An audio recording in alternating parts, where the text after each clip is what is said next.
So hey anime fans. The series name is What If Naruto Got Harem with Dr. Stone. So let's start the series. The world ended not with a bang, but with a blinding, greenish silvery light that swept across the planet like a second dawn, silent and absolute. For Naruto Uzumaki, the seventh Hokage, the world ended a heartbeat later, with a gut-wrenching, wrong-way-round tug. He'd been in his office, a mountain of paperwork under the soft glow of a desk lamp, the distant sounds of Konoha's nightlife a comforting hum through the open window. The anomaly appeared over the training grounds, a tear in reality, a vortex of shimmering, unstable colors that screamed of wrongness. It wasn't a jutsu he recognized. It pulsed, greedily sucking in loose earth and splintered wood. It was growing. And it was pointed at the academy. His body moved before his mind could finish the thought. A flicker of yellow, a blur of Hokage robes. He stood between the vortex and the village, hands already flying through a sequence of seals so advanced they were practically theory. Fuin Jutsu, Jigen Bogyo. A dimensional barrier seal. He poured his chakra into it, a torrent of blazing gold, hoping to contain, to push back. The vortex didn't push back. It swallowed. The seal unraveled like wet paper. The pull became an irresistible yank. The last thing he saw was Shikamaru's horrified face at the window of the Hokage tower. The last thing he felt was not fear for himself, but a surge of protective fury. He focused every ounce of his will, every scrap of Kurama's chakra, into a final, desperate act, not to save himself, but to shield Konoha. A dome of golden chakra, thicker than any he'd ever conjured, snapped into existence around the village just as the singularity took him. There was no pain. No sound. Just a sensation of falling up, of colors inverting, blue tasting like metal, silence sounding like a scream. His consciousness didn't fade, it was stretched, thin and transparent, over an infinite moment. Then, nothing. Consciousness returned not as an awakening, but as a suffocating realization. He was trapped. His eyes were open, but he couldn't blink. He stared at a ceiling of green-tinged stone, veined with cracks and creeping moss. The air was thick, stale, and carried a mineral scent, like the inside of a deep cave after a rain. It was cold, a deep, penetrating damp that seeped into a body he could not feel. He tried to move a finger, to twitch a toe. Nothing. Not paralysis, but a profound, petrified rigidity. He was encased, a fly in amber. Panic, cold and sharp, cut through the mental fog. Kurama! He screamed the name inwardly, reaching for the familiar, grumbling presence that had lived in his gut for most of his life. Silence. Not the angry silence of the fox ignoring him. Not the peaceful silence of sleep. It was a hollow, echoing absence. The vast chamber within was empty, dark, and cold. The connection was severed. For the first time since the Nine Tails was sealed within him as a baby, Naruto Uzumaki was utterly, terrifyingly alone. Where am I? What is this? A genjutsu? But no genjutsu could replicate this level of sensory deprivation, this complete lockdown of his chakra system. He could sense it, coiled deep in his core, but it was sluggish, unresponsive, as if buried under layers of lead. Time became meaningless. He counted his own heartbeats, a slow, sluggish thud he felt only as a faint vibration in his skull.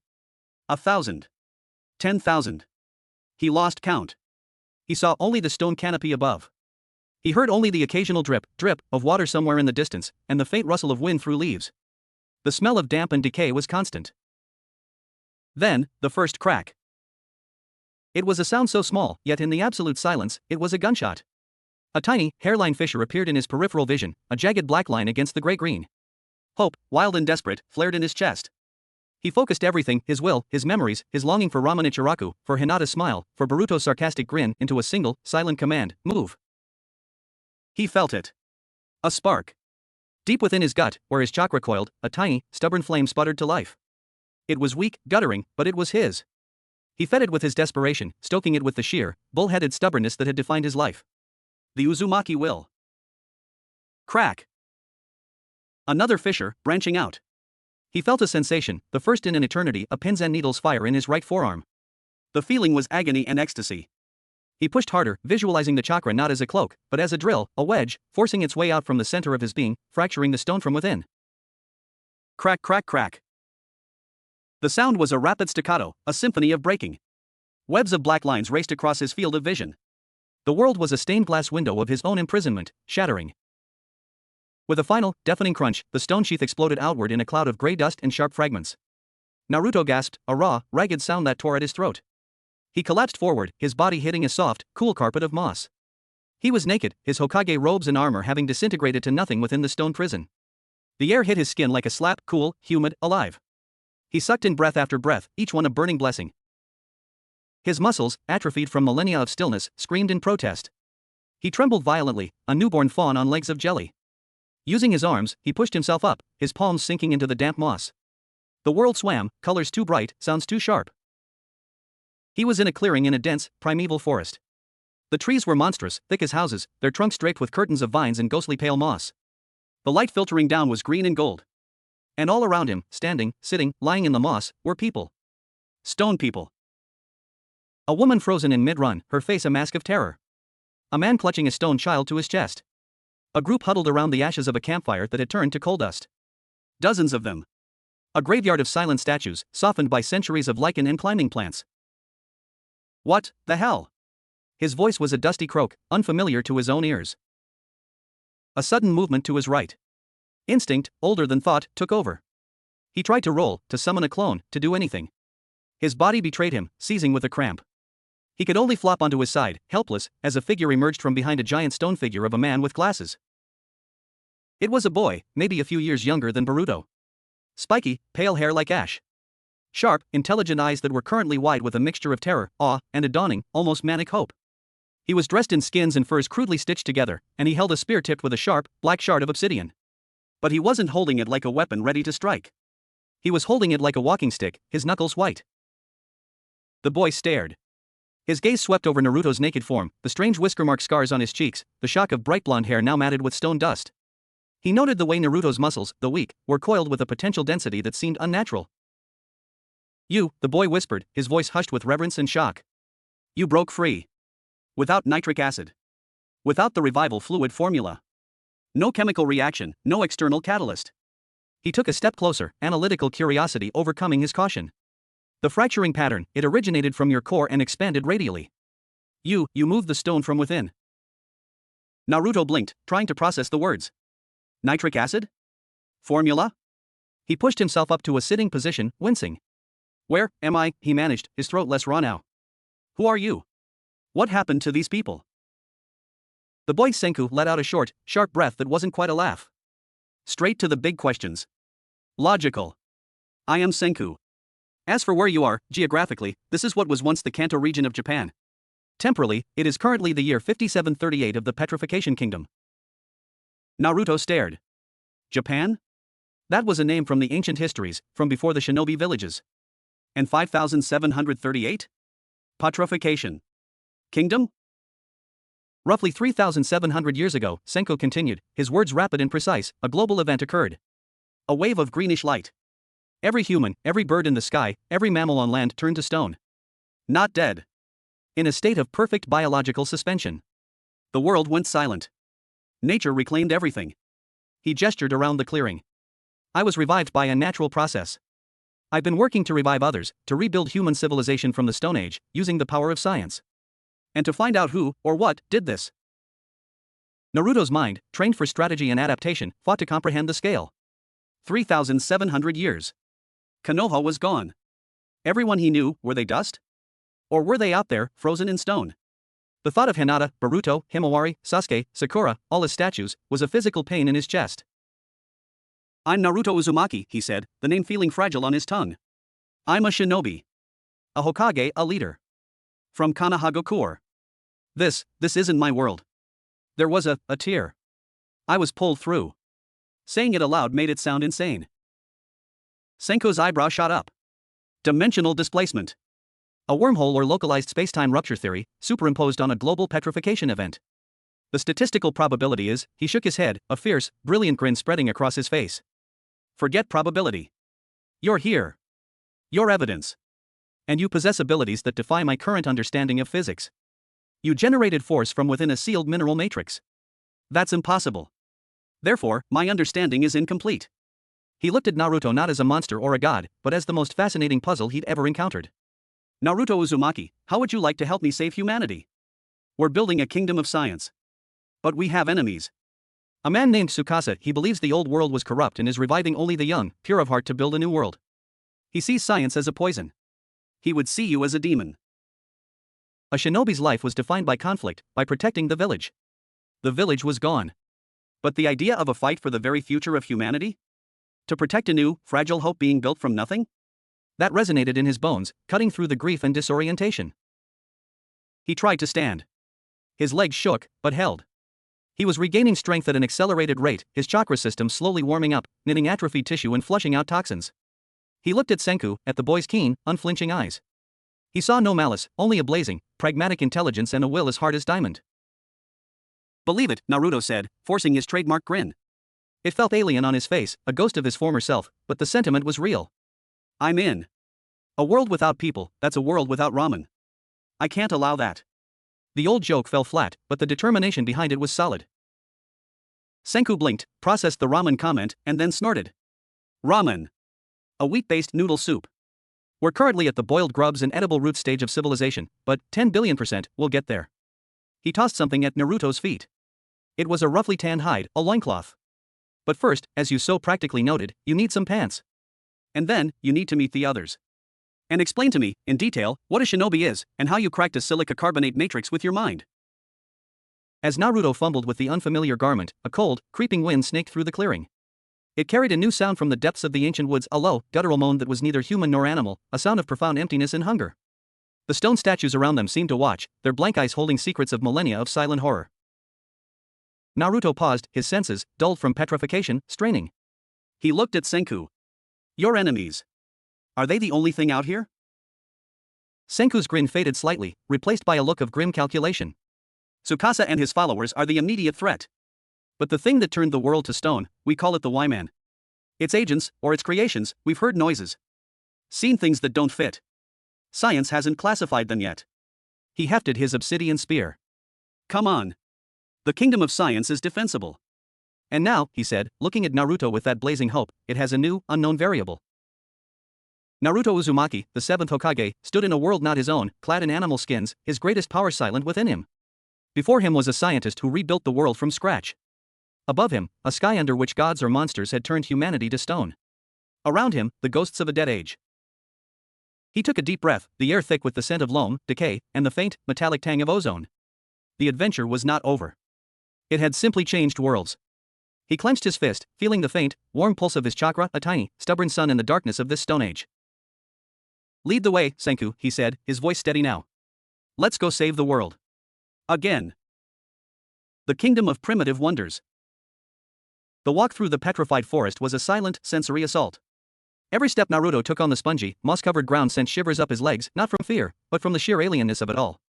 The air was a thick soup of smells, the sweet rot of decaying wood, the sharp tang of sap from broken vines Senku cleared with his obsidian spear, the wet earth scent of a world left untended for millennia. Sunlight, fractured by the impossibly dense canopy overhead, fell in dappled, shifting coins of gold on the forest floor, illuminating patches of phosphorescent fungi that glowed with a faint, sickly green. And everywhere, the statues. They weren't just in the clearing. They were woven into the fabric of the forest itself. A man petrified halfway up a tree, one stone hand forever reaching for a branch that had long since grown around his wrist. A family grouped around the hollow shell of a petrified deer, a final, futile hunt frozen in time. The horror wasn't in gore, it was in the quiet, everyday moments stolen. A woman's face, caught in a laugh, now a home for a spider's intricate web. Naruto's shinobi instincts, honed to read a battlefield in a glance, recoiled from the sheer scale of the tragedy. This wasn't a massacre. It was a pause button pressed on the entire human race. He followed Senku, his new body protesting each movement. His chakra was working overtime, a low-grade hum in his veins repairing muscle fiber, flushing out metabolic waste that had built up over centuries. He felt simultaneously brittle and hyper-alive, his senses cranked to a painful sensitivity. The rustle of a giant centipede under a leaf sounded like parchment tearing. The distant call of a bird was a lonely shriek. "So," Naruto finally said, his voice cutting through the dense, living silence. "Science. That's your thing? Like old world scrolls and stuff?" Senku glanced back, not breaking his efficient stride. "Scrolls are data storage. Inefficient and fragile. Science is a method. Observation, hypothesis, experiment, conclusion. It's the tool humanity used to go from caves to skyscrapers.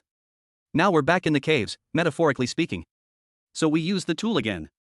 He pointed his spear at a trickle of water running over a black rock. "See that?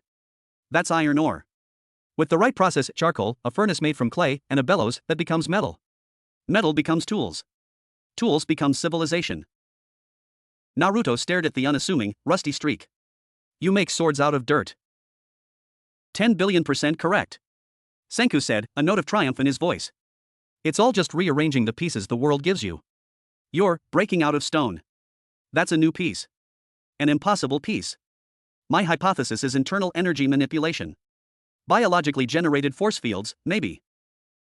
Chakra, Naruto said simply. He raised a hand, focusing.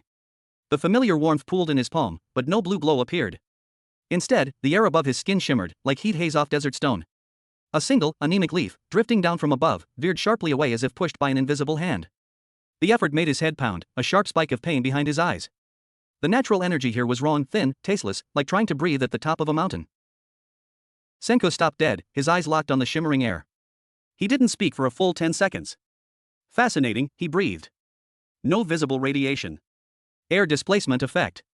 Can you sustain it? Measure the force output? What's the energy source? Glycolysis? ATP cycling on a supernatural scale? It's just chakra, Naruto repeated, dropping his hand, the shimmer fading. The questions were like senbon needles. You mold it inside you, from your body's energy and your mind's energy. You use hand signs to shape it, then you do stuff with it. Hand signs. Ritualized somatic triggers. Possibly a mnemonic device to focus conscious control over an autonomic biological process. Senku's mind was visibly racing, connecting dots Naruto couldn't even see. And this was common in your world? Yeah. I was kinda special, but lots of people could use it. For fighting. For healing. For illusions. Combat, medicine, information warfare. The trifecta of a technological society. You had a separate tech tree, Senku murmured, awe in his tone. You bypassed metallurgy and went straight to bioenergy manipulation. Your world must have been incredibly violent or incredibly advanced. Or both. Before Naruto could answer, the forest thinned. The scent changed wood smoke, baking clay, and something pungent and salty. They emerged onto a rocky bluff overlooking a small, pristine river valley. And there, nestled by the riverbank, was the kingdom of science. Naruto's first thought was that it looked like a cross between one of Konoha's more ramshackle training grounds and a garbage dump that had learned to build. There were huts, yes, but they were made of woven branches, cured hides, and mud bricks. What drew the eye were the constructions that made no sense, a giant, rickety water wheel made of lashed-together logs, turning slowly in the river current. A series of bamboo pipes running up from the river into a complicated-looking structure of clay pots and troughs. A tall, cylindrical tower of stacked stones with smoke curling from its top, the air around it wavering with heat. And people. Living, moving, sweating people. A mountain of a man with a heart-shaped face was effortlessly hauling a log larger than he was, his booming laughter echoing across the valley. A gentle-looking girl with dark hair was carefully painting something on a large clay pot with a brush made of twigs and fur. A lanky, wild-haired boy wearing a necklace of animal teeth was arguing loudly with a pretty, fierce-looking blonde girl who was sharpening a stone spear with calm, deadly precision. It was chaos. It was life. After the silent forest of stone, the noise was almost overwhelming. Naruto felt a lump form in his throat. This is what I protected, he thought, the image of his golden dome over Konoha flashing in his mind. This noise. This mess. This life. Behold! Senku announced, spreading his arms with dramatic flair. The nerve center of humanity's revival. The kingdom of science. The mountain man dropped his log with a ground-shaking thud. Senku! You're back. And you found another one. Hello, new statue man. I'm Taiju. My brain's weak, but my muscles are 10 billion% strong. He charged forward, a tsunami of cheerful goodwill. Naruto, operating on pure shinobi reflex, tried to sidestep. His atrophied leg muscles betrayed him, folding like wet paper. Taiju's bone-crushing hug caught him as he stumbled, lifting him clean off the ground in a grip that felt like being squeezed by a friendly bear. Ugh, can't breathe, Naruto wheezed, patting Taiju's rock-solid back.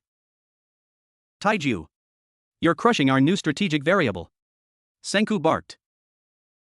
Oh. Sorry. Taiju set him down gently, his face the picture of remorse. You're kinda skinny, new guy. We'll get some meat on you. The dark-haired girl, Yuzuriha, hurried over, her eyes kind. Are you alright? Here, let me get you some water. She offered a clay cup. The water inside was cool and clear. Naruto drank greedily, the simple act feeling profoundly civilized. The wild-haired boy, Chrome, stalked over, peering at Naruto with open, aggressive curiosity. He doesn't look special. Did he really break out on his own? No revival fluid? Prove it. Do some science. He doesn't do our science, Chrome, Senku said, a sly grin on his face. He does his own. He's from another world. He uses chakra. The word hung in the air. The blonde girl, Kahaku, had stopped sharpening her spear. Her blue eyes, sharp as the obsidian tip, scanned Naruto with a hunter's assessment. Another world? Like, across the sea? Like, another dimension, Senku corrected. He's a shinobi. A warrior who uses this internal energy. Chrome scoffed. Internal energy? Put. That's just spirit talk. Real power comes from this. He gestured wildly at the water wheel, the furnace, the pipes. From the laws of the universe. From science. Naruto, finally finding his footing, met Chrome's challenging gaze. He understood this language. It was the language of a proud, capable person defending their worldview. He remembered being like this about ninjutsu. He also remembered the first time he saw a Rasengan blow a water tank to splinters. Alright, Naruto said, his voice calm. He looked around, his eyes settling on a melon-sized river stone near the water's edge. See that rock? Everyone looked. Kahaku's grip tightened on her spear. Naruto took a deep breath. He wasn't going to do anything flashy. He didn't have the chakra for a Rasengan, and a clone would probably pop like a soap bubble. But he remembered a very, very basic academy exercise. Chakra reinforcement. Focusing chakra to a point on the body to enhance its durability and strength. It was the foundation of tree walking, of water walking. He walked over to the stone, every eye on him. He knelt, ignoring the protest in his knees. He placed his right index finger on the top of the cool, damp stone. He closed his eyes, shutting out the skeptical stares. He reached inward, to that tiny, stubborn son of chakra. He didn't try to pull a lot. He imagined a thread, fine as spider silk, spinning out from the core, down his arm, to the very tip of his finger. He visualized it not as a bomb, but as a drill. A pinpoint of impossible density. He poured his will into it. The memory of breaking the stone shell around him. The desperation. The need to prove he was still here, still Naruto Uzumaki. He opened his eyes. His finger looked normal. He tapped the stone. Talk. It was a dull, solid sound. The stone didn't move. Chrome opened his mouth to jeer. Then, with a soft crunch, a perfectly circular hole, about an inch deep and an inch wide, appeared where Naruto's finger had touched. Not a crack. A hole, as if a core sample had been teleported away. The edges were smooth, almost polished. A tiny curl of stone dust wafted up. Silence, thick and profound, fell over the kingdom of science. Taiju's jaw hung open. Yuzuriha covered her mouth with her hands. Chrome's eyes bugged out of his head, his scientific worldview cracking audibly. Kahaku had gone utterly still, her hunter's eyes wide. Only Senku was nodding, a mad scientist's glee lighting up his face.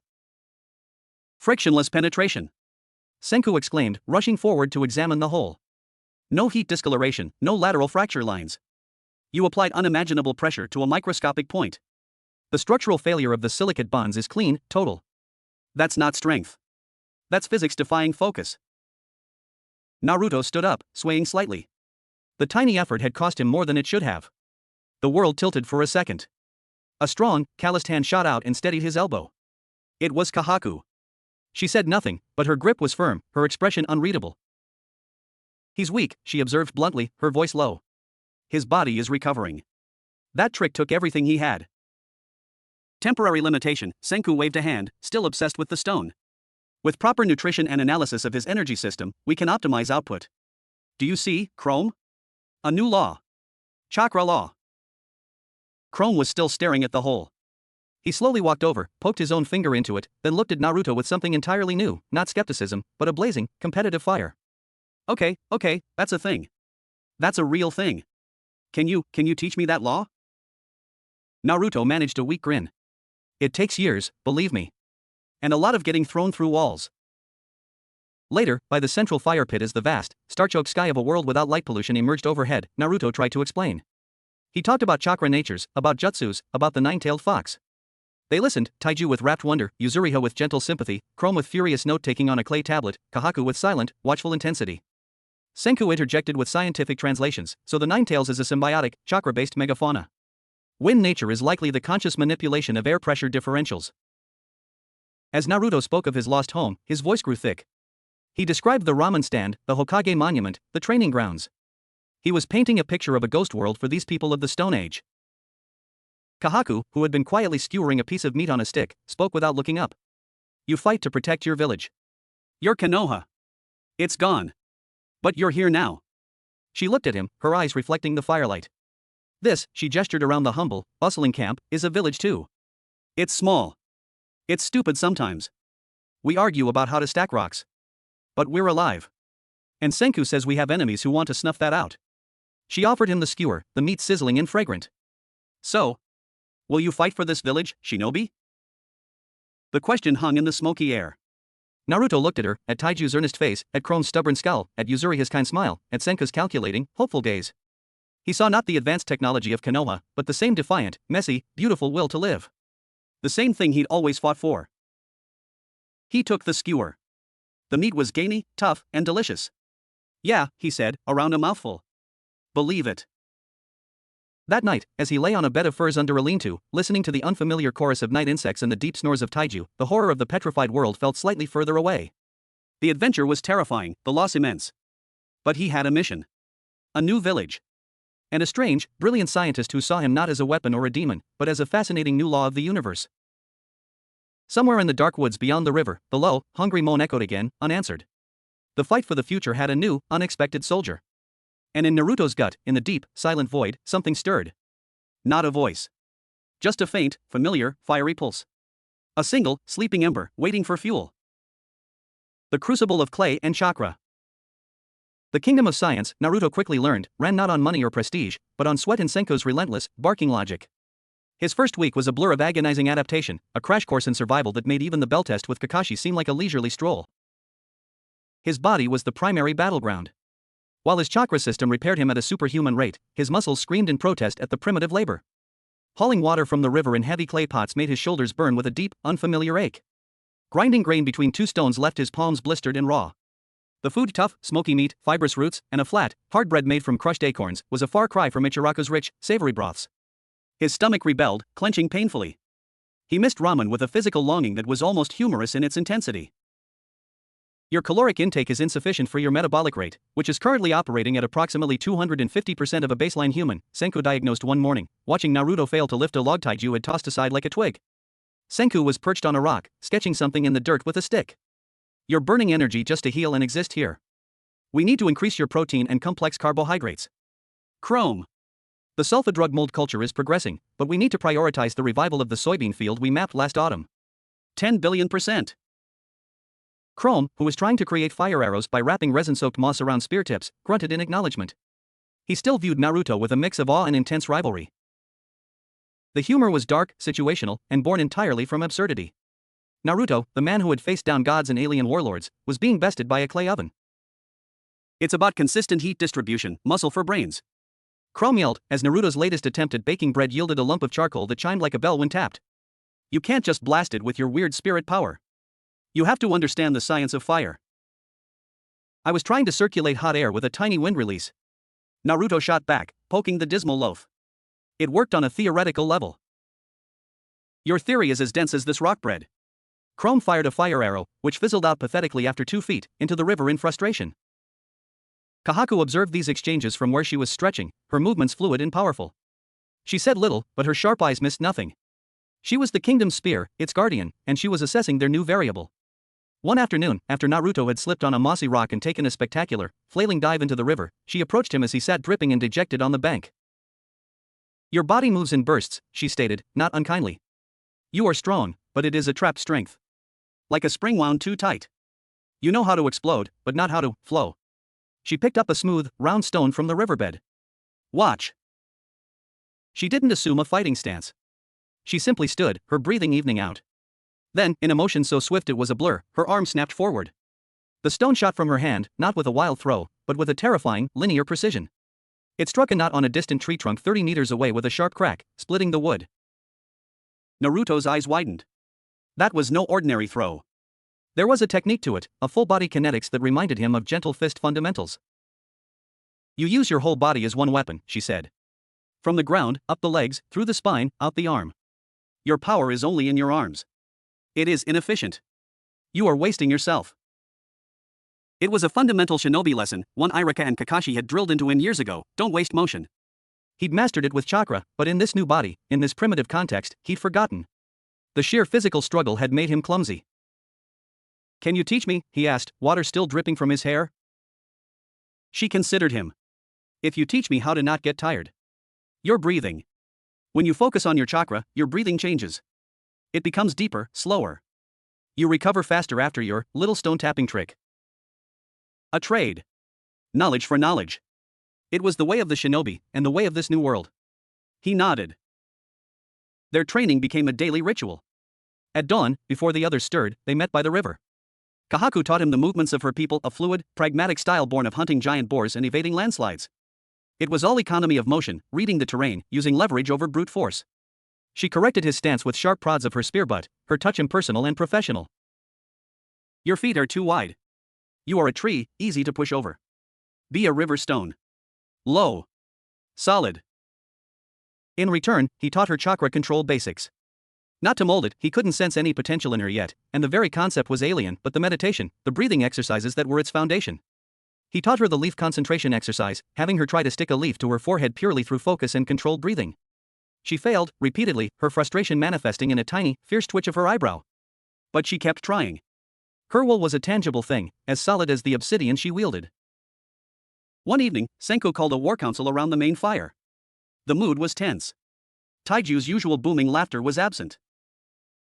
Intel from Kaseki, our scout, Senku began, his face lit from below by the flames, making him look older, grimmer. Tsukasa's empire is expanding. He's revived a blacksmith from the Edo period. They now have functional, forged metal weapons. Swords.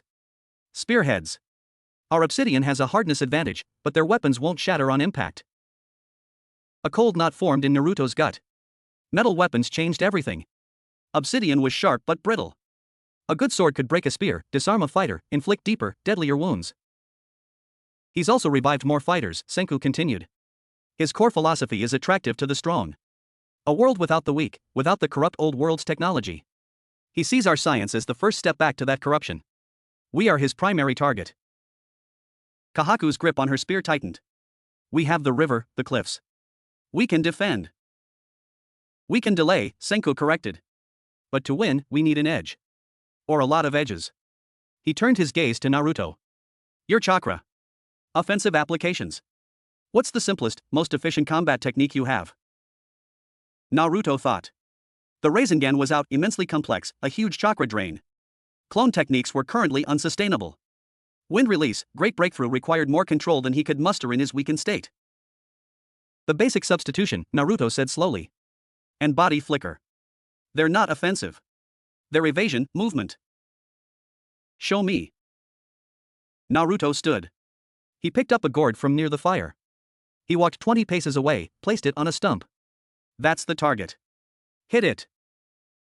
Chrome, eager to see more spirit laws, immediately drew back his arm to throw a rock. Now, Naruto said. Chrome threw. As the rock left his fingers, Naruto focused. Not on moving fast, but on the idea of swapping places with the air behind the gourd. His chakra flared, a hot-cold rush. There was a faint pop of displaced air, a swirl of leaves. Chrome's rock sailed through empty space where Naruto had been and thudded into the dirt. Naruto was now standing behind the stump, the gourd in his hand. He was breathing heavily, a sheen of sweat on his forehead. The single, simple substitution had cost him as much as a dozen would have back home. The kingdom stared. That's cheating, Chrome finally sputtered. It's tactics, Kahaku said, her eyes gleaming with strategic understanding. He was there. Then he wasn't. An attacker would be off balance. Instantaneous short-range teleportation, Senku breathed, his mind whirring. Or rather, high-speed movement coupled with an optical illusion using a prepositioned decoy? The energy requirement must be enormous. But the tactical utility, 10 billion%. It's called the body flicker technique, Naruto explained, returning to the fire, his legs shaky. It uses chakra to massively enhance speed and acceleration in a single burst. It looks like teleportation, but it's just moving really, really fast in a straight line.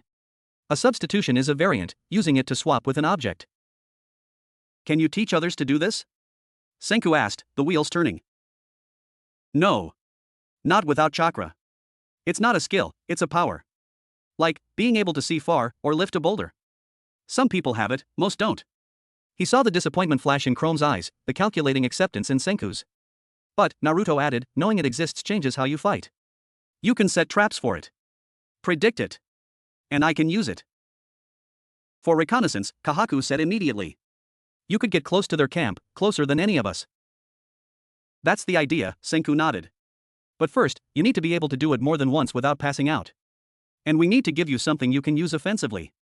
He stood up, brushing dirt from his fur leggings. Come with me. It's time you contributed to the science side. Senku led him to the stone tower, the furnace. The heat radiating from it was immense, a dry, baking wall that made Naruto's skin prickle. Inside, through a clay viewport, a bed of coals glowed a searing orange-yellow. Kaseki, the old, incredibly muscular craftsman, was working a bellows, his sinewy arms pumping with a steady rhythm. "We're smelting our first batch of wrought iron," Senku shouted over the roar of the fire. "The process is simple in theory: heat iron ore with carbon-rich charcoal. The carbon steals the oxygen from the ore, leaving behind relatively pure iron. The reality is a week of backbreaking labor and precise temperature control." "What do you need me for?" Naruto asked, already feeling the sweat soak through his borrowed hide tunic. Senku's grin was fierce in the furnace light. "Temperature control. You said you have an affinity for wind. We need a sustained, focused blast of air, hotter than what the bellows can provide, to push the furnace to the final critical temperature." Kaseki's arms are about to fall off. "Your chakra isn't." Naruto stared into the inferno. He'd used wind release to cut through steel, to level forests. But this was precision work on a microscopic scale he couldn't see. It was like being asked to perform brain surgery with a sledgehammer. I could blow the whole thing apart," he admitted. "Then don't," Senku said simply. "Start small. Focus on the air inside the bellows tube. Increase its pressure, its heat. Think of it as an extension of your own lungs." It was the most insane request he'd ever received. Naruto stepped up to the clay pipe leading into the furnace. He placed his hands near the opening, feeling the blistering heat. He closed his eyes, reaching for his chakra. It responded, sluggishly. He formed the simple seal for wind release, gale palm, the most basic of all wind techniques. He didn't release it. He held it, feeling the chakra morph into a spiraling, cutting wind in the palm of his hand. He imagined containing it, taming it, funneling it not outward, but into the pipe. He exhaled slowly, and with his breath, let a whisper of the technique go. A high-pitched, concentrated whistle screamed from the pipe. The bed of coals flared from orange to a blinding, brilliant white. The heat that blasted from the viewport was so intense Naruto stumbled back, his eyebrows singing. "Yes!" Senku yelled, peering in. "The slag is separating. More, Naruto. Just like that, but sustained." Gritting his teeth, Naruto pushed more chakra. It wasn't about raw power, it was about control, about maintaining a constant, focused stream. His arms began to tremble. His vision swam. It was an utterly alien use of his power, not a weapon, but a tool. A bellows made of will. For 5 continuous minutes, he fed the furnace with his chakra wind. The whistle was a constant, painful shriek. Finally, Senku shouted, "Now, Kaseki!" The old man, with a triumphant cry, used long stone tongs to pull a glowing, spongy mass of molten slag and iron from the heart of the furnace. He began to hammer it on a stone anvil with a rock, each blow sending up a shower of brilliant sparks that painted the night with fleeting stars. Naruto collapsed to his knees, panting, his chakra reserve scraping the bottom of the barrel. He felt hollowed out, but also useful. He had helped make something. Later, after the iron had been worked into a few crude but serviceable knife blades, Senku handed one to him. The hilt was wrapped in leather, the blade dark and rough, but it had a good weight, a real edge. "Your first scientific contribution," Senku said. "A chakra-forged blade. Now you're not just a shinobi. You're a scientist, 10 billion%. That night, the hunger moan from the forest felt closer. As Naruto lay on his furs, the rough iron knife beside him, he ran a thumb over the calluses forming on his palms, from grinding grain, from spear drills with kahaku, from the searing heat of the furnace. They were not the hands of a Hokage who pushed paper. They were the hands of a survivor, a fighter, a maker. He looked over at Kahaku, standing her watch on the bluff, a silhouette against the starry sky. He thought of Senko's relentless mind, Chrome's fiery curiosity, Taiju's unwavering strength, Yuzuriha's quiet compassion. This village was worth protecting. Not because it was Konoha, but because it was alive. And for the first time since he woke in this stone world, the fiery ember in his gut didn't just stir.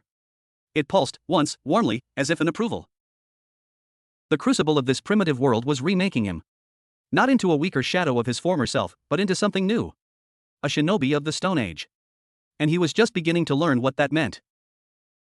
Echoes of Empire. The iron knives changed everything. They were crude, ugly things compared to the polished steel of Konoha's kunai, but they held an edge that obsidian couldn't match and a durability that felt like a promise. Naruto spent hours with Kaseki, learning the rhythm of sharpening, the slow, careful slide of stone on metal, the sound of soft, persistent shhhk that was somehow soothing. It was a meditation. With each pass, he felt less like a displaced ghost and more like a man with tools, with purpose. His training with Kahaku evolved. It was no longer just about adapting his body, it was about adapting his mind. One morning, as they practiced by the river, she didn't attack him with the spear. Instead, she picked up a handful of smooth, wet pebbles. You move to where your eyes tell you the threat is, she said, her voice calm. But a hunter does not watch the boar's tusks. She watches the tension in its shoulders, the shift of its weight in the mud. The attack comes before the movement. She began tossing pebbles at him, not with force, but with a confusing, erratic rhythm. One at his face. He dodged. Two at his feet, making him skip back. One faint high, then one low that stung his shin. You are reacting, she stated. Stop. It's hard to stop when things are flying at your face. Naruto grumbled, rubbing his leg. Then do not see them as threats. See them as leaves in the wind. Predict their path. She threw another. This time, Naruto didn't flinch. He focused, not on the stone itself, but on the minute twist of her wrist, the angle of her elbow, the slight forward lean of her body. He saw the trajectory a split second before the stone left her fingers. He shifted his weight, and the pebble hissed past his ear. Kahaku allowed a small, sharp smile. Better. Your chakra senses, can you feel the air move before I throw? He hadn't thought of that. He closed his eyes, extending his chakra not out in a wave, but in a fine, invisible net around himself, tuning it to the slightest perturbation in the air. It was an exhausting, delicate use of energy, like trying to hear a whisper in a storm. But he felt it, the tiny vortex of air displaced by her moving arm, the ripple of pressure from the released pebble. He didn't dodge. He caught it. His eyes snapped open. The cool, smooth stone sat in his palm. Kahaku's smile widened. Good. Now, a real test. The test came not from her, but from the woods. That afternoon, a frantic, gasping Kaseki stumbled into the clearing, his normally robust face pale with exhaustion and fear. He wasn't alone. Half-carried, half-dragged by Taiju was another man, younger, his body lean and wiry, dressed in tattered hide similar to theirs. He had a deep, bleeding gash across his chest, and his eyes were wild. Found him, near the western ridge, Kaseki panted, collapsing onto a log. He's from the Laughter Village, or what's left of it. Senku was already there, Yuzuriha bringing water and the precious sulfamol poultice. The wounded man, who gave his name as Jinro, drank greedily, his story spilling out between ragged breaths. They came at dawn. Tsukasa's people. Not just to take, to destroy. They had a man, a giant with a metal club. He shattered our chief's stone spear like it was kindling. They said the age of stone is over. That only those who embrace the pure strength of the new world will survive. They took all the young they could revive, the rest, he trailed off, his face crumbling. They broke them. The statues. They just smashed them to dust. A cold, sick silence fell over the kingdom. Taiju looked ill. Yuzuriha's hands flew to her mouth. Chrome's face was a mask of furious horror. Kahaku's expression turned to glacial stone. Breaking the petrified, it wasn't just killing. It was erasure. It was murder of hope, of potential, of futures waiting to be awakened. Naruto felt a familiar, cold fire ignite in his gut. He'd seen casual cruelty before, the desire to control through fear. But this was something more profound, an ideological purge, an attempt to sculpt humanity itself by destroying its past. Tsukasa wasn't just a strongman. He was a fanatic. They are heading east, Jinro whispered. They spoke of the kingdom of science. A heresy of the old world. A blight to be cleansed. Senku's face was grim, all traces of scientific curiosity replaced by cold, hard strategy. They're coming. And they have a metal-wielding heavy hitter. Our defensive position is good, but it's not impregnable. We need better intelligence. We need to know their numbers, their route, their exact capabilities. He turned to Naruto. This is where your particular science becomes essential. A reconnaissance mission. Deep, silent, and fast. Naruto met his gaze and nodded. The Hokage in him, the strategist, was fully awake. I'll go. I can move quietly, and the body flicker will get me in and out. No, Kahaku said, stepping forward. I will go with him. Senku raised an eyebrow. His method of movement is... He is fast, but he does not know this land, she interrupted, her voice leaving no room for argument. He will miss the signs, the broken branches at a height that indicates a tall man passed, the particular moss that only grows on north-facing rocks, the scent of their fires carried on specific wind currents. I am the hunter. He is the tool. I will wield him. Naruto almost protested being called a tool, but the logic was sound, and the steel in her voice was reassuring. She's right. I get lost or walk into an ambush. We go together. They left at first light, armed with their iron knives, a water skin, and a pouch of dried meat. Kahaku led, moving through the primordial forest with a silence that was unnerving. She didn't just walk, she flowed, her feet finding purchase on roots and stones without a sound, her body weaving through dense undergrowth without disturbing a leaf. Naruto followed, using chakra to muffle his own steps, sticking to the shadows. It felt like being on a high-stakes infiltration mission with a younger, deadlier version of Anko Mitarashi. They traveled west for hours. The further they went, the more the signs of Tsukasa's passage became evident. Not just footprints, whole swaths of forest floor were churned up by many feet. Trees were scarred by crude blades. And then, they found the first broken statue. It was a woman, petrified while gathering mushrooms. Her stone basket lay spilled at her feet. Her upper torso and head were gone, shattered into a pile of gray gravel. The violence of the act was senseless, chilling. The remaining stone stump looked like a broken tooth against the green.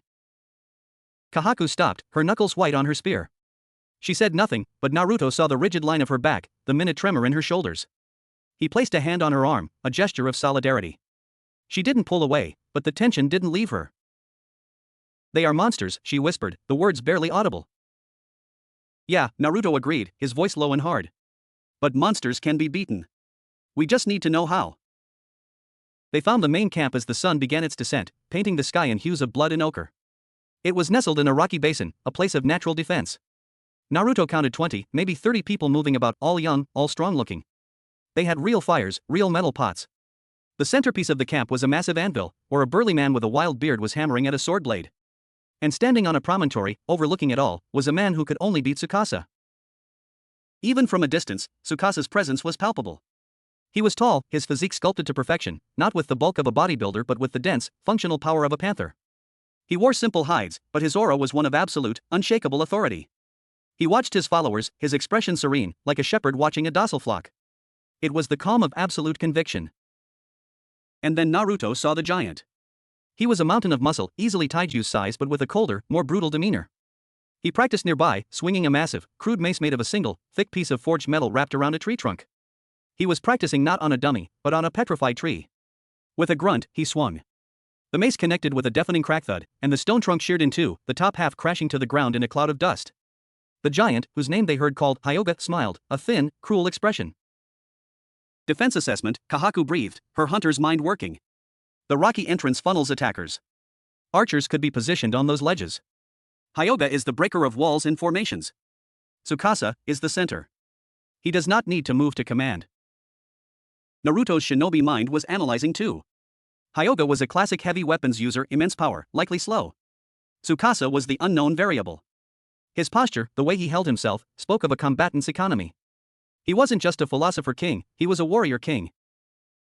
They were about to slip back into the forest when a new figure entered the basin. A young woman, with dark hair tied back and intense, observant eyes. She carried a long staff tipped with a sharpened metal point. She moved to Tsukasa and began reporting, her gestures precise. "That's Maz," Kahaku whispered, a new layer of worry in her voice. "She is from my village. She was always the smartest, the most observant. She joined Tsukasa early. She is his eyes and ears. If she is here, she has already assessed our village's weaknesses."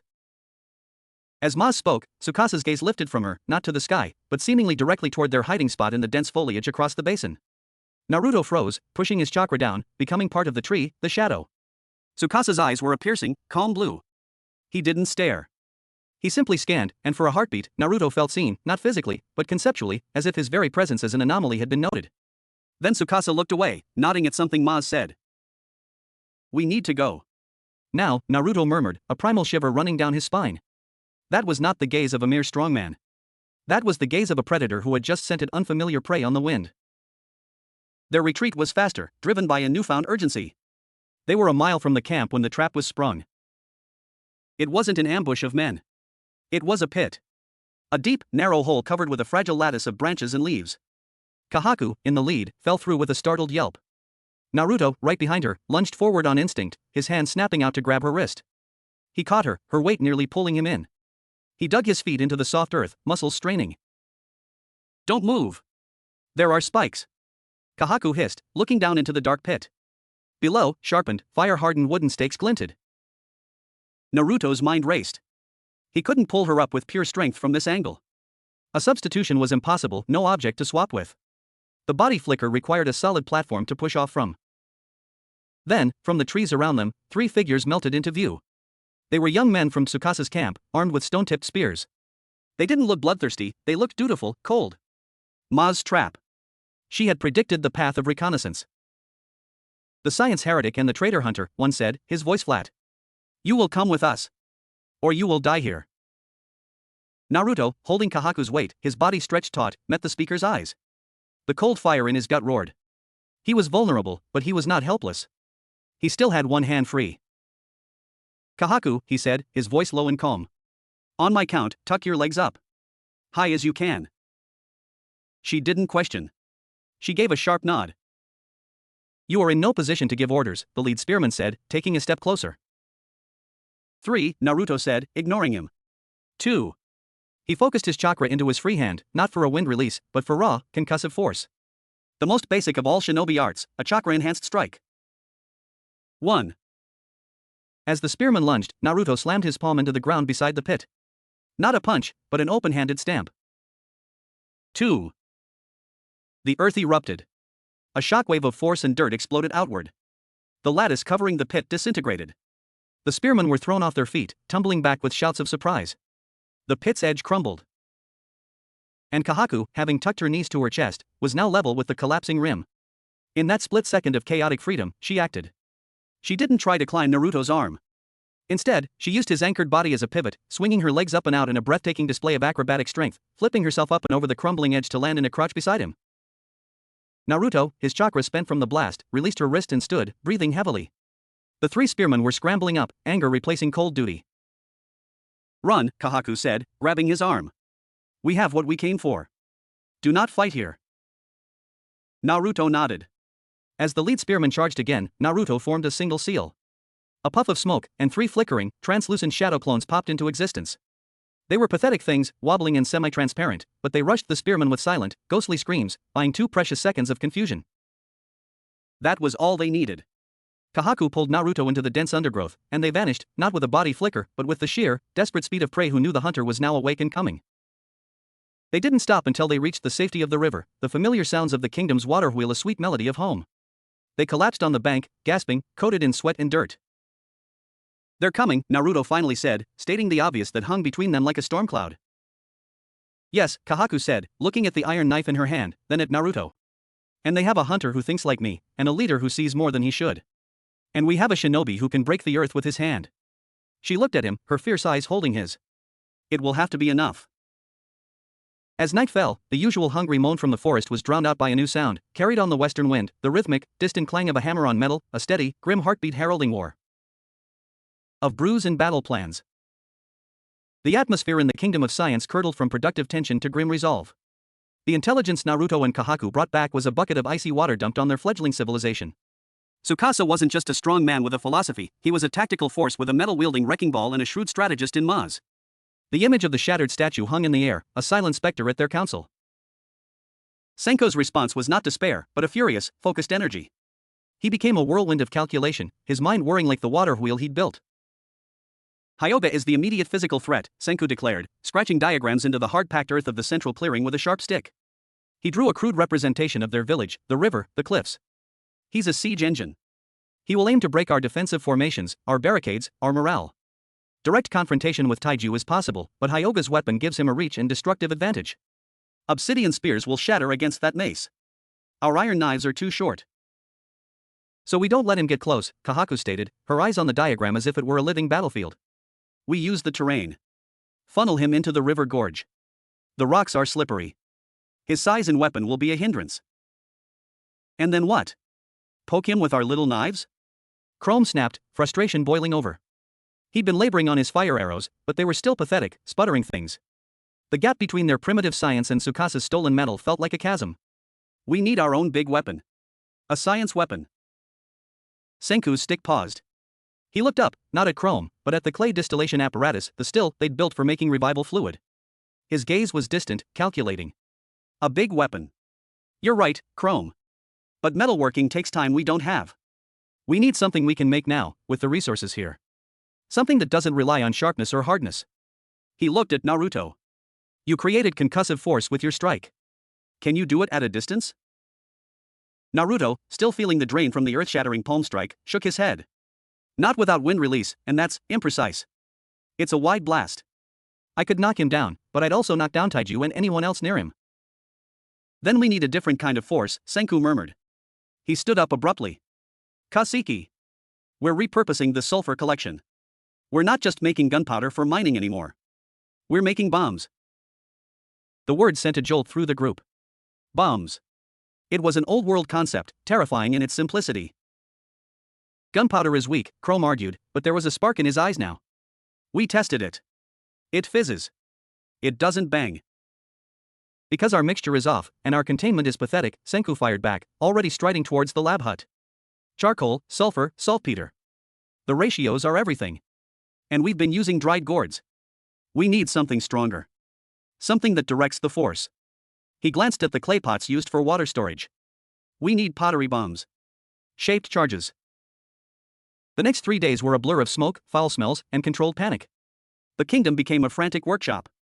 Kaseki and Taiju mined saltpeter from the nitrate-rich cave they discovered. Yuzuriya and Chrome refined charcoal, grinding it finer and finer. Senku oversaw the sulfur distillation, the air taking on the acrid, rotten stench of hell itself. Naruto was assigned to clay. Under Kaseki's impatient but expert direction, he learned to wedge clay to remove air bubbles, to shape it on a slow-turning wheel Senku had engineered from the water wheel's power. It was maddening. His large, calloused hands, suited for molding raisingans and throwing punches, were clumsy with the slick, cool gray mud. No, no, no. Kaseki would bark, his own hands a blur of precise motion. You are thinking like a warrior.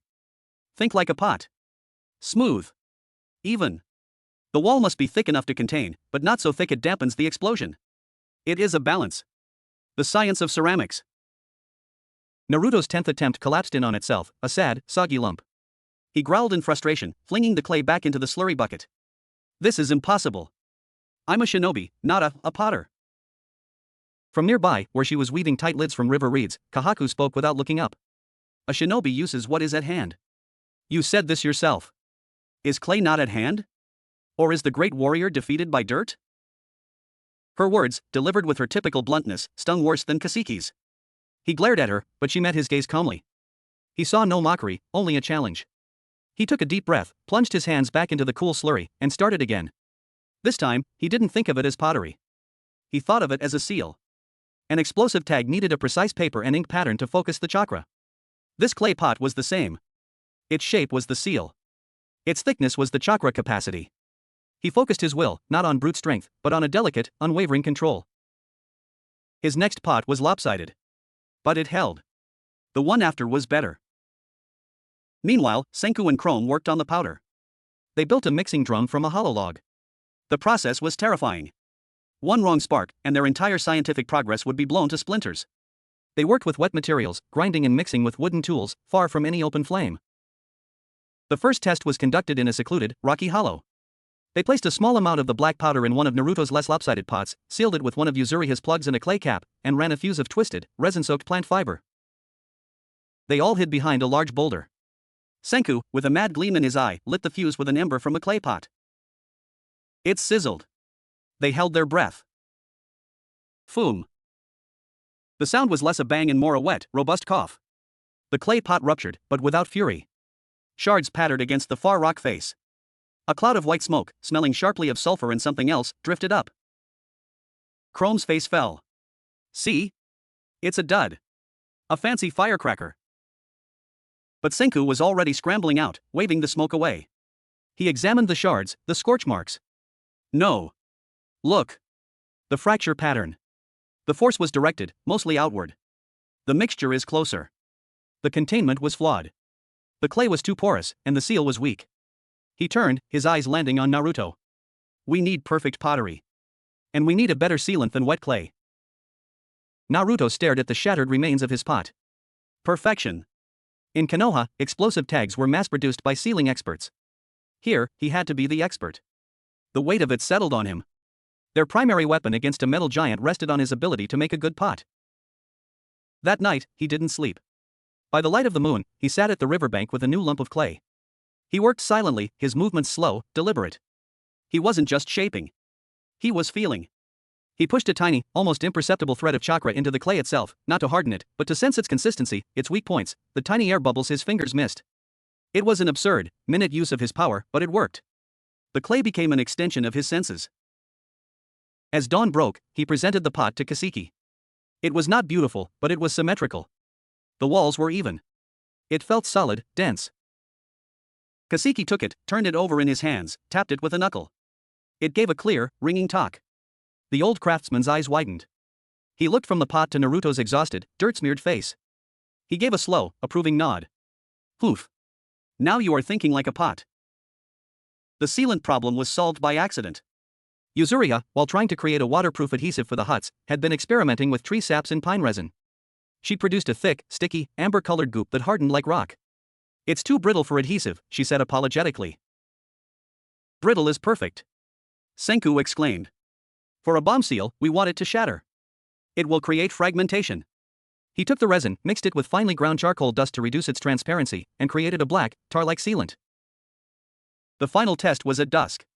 They used Naruto's pot, filled with the refined black powder, sealed with Yuzuriha's plug and Senku's resin seal. The fuse was longer.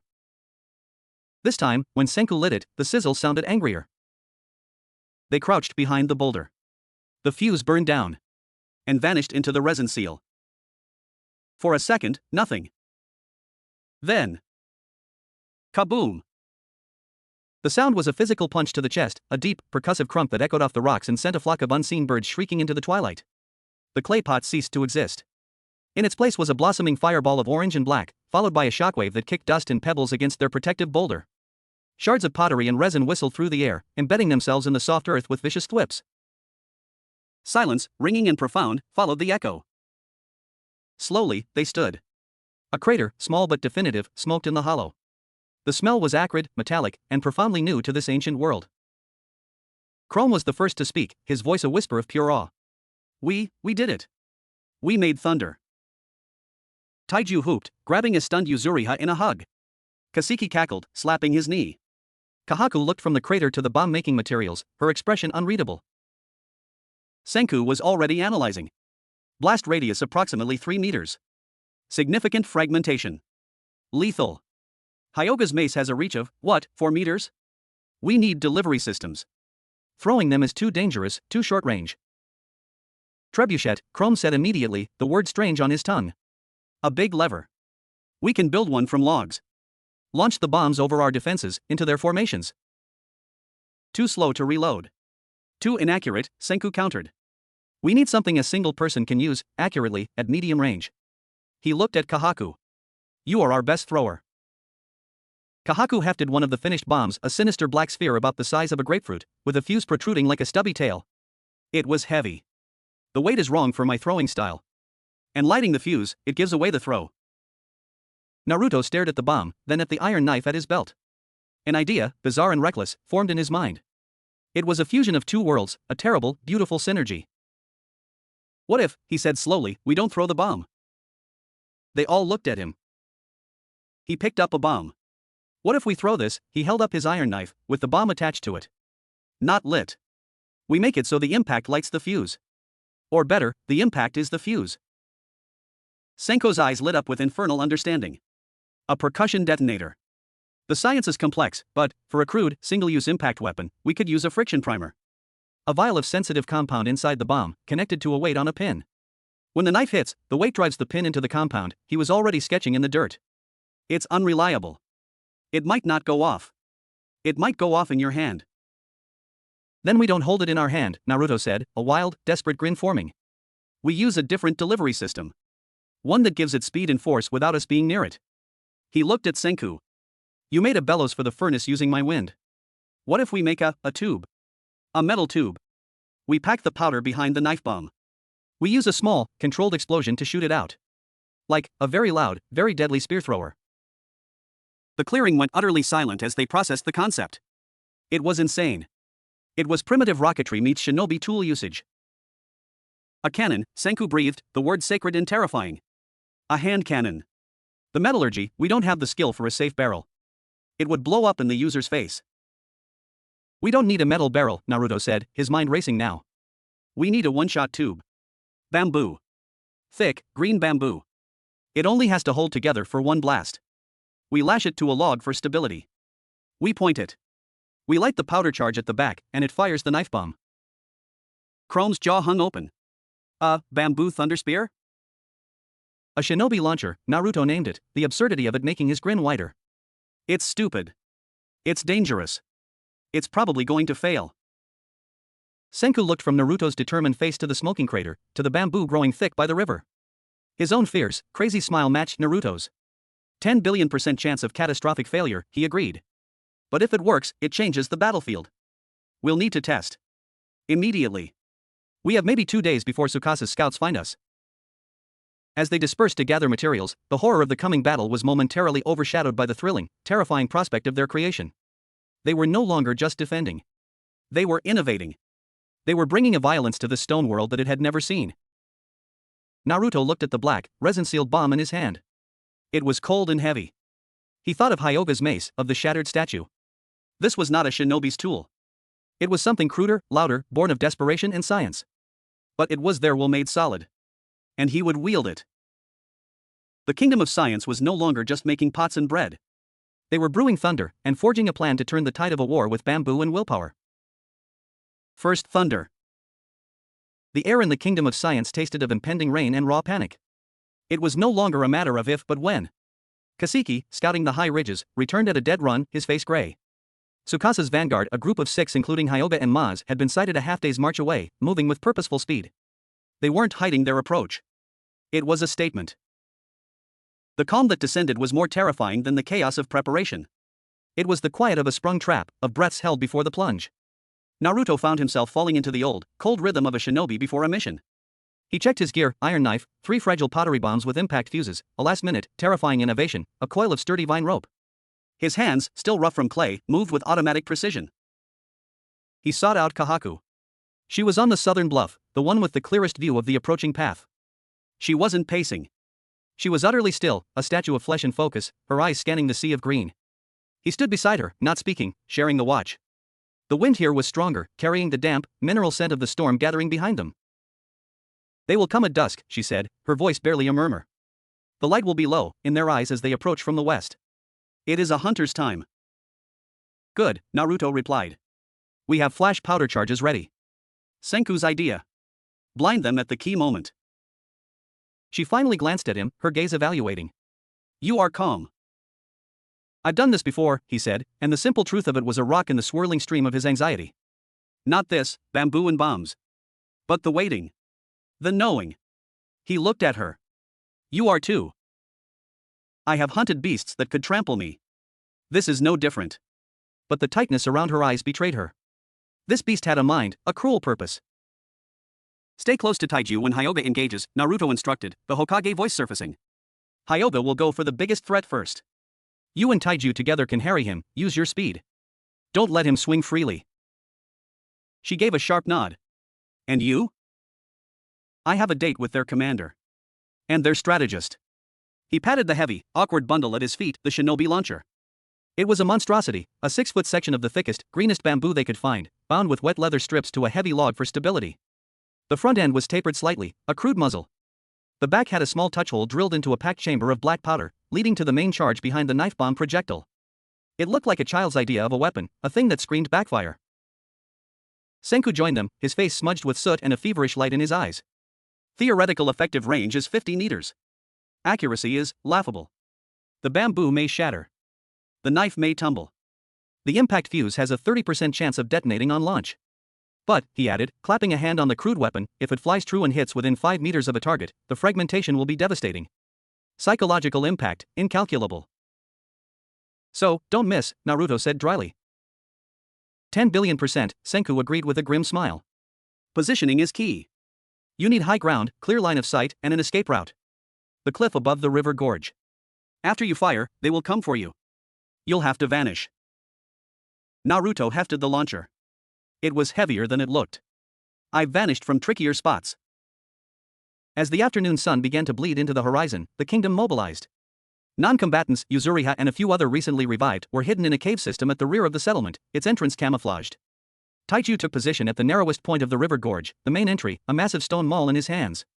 Chrome and others were positioned on the rocky ledges above the gorge, armed with baskets of smaller, fuse-lit pottery bombs and slingshots.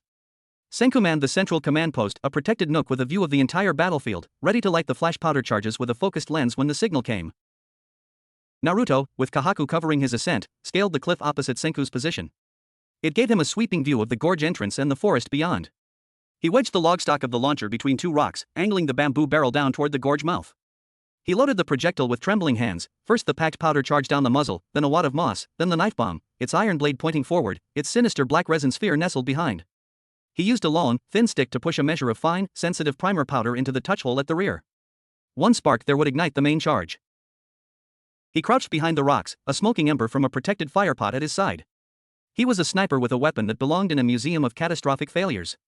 The wait was agony. The forest below was a tapestry of deepening shadows. The only sounds were the rush of the river and the frantic hammering of his own heart. Then, movement. They emerged from the tree line not with a charge, but with a steady, confident walk.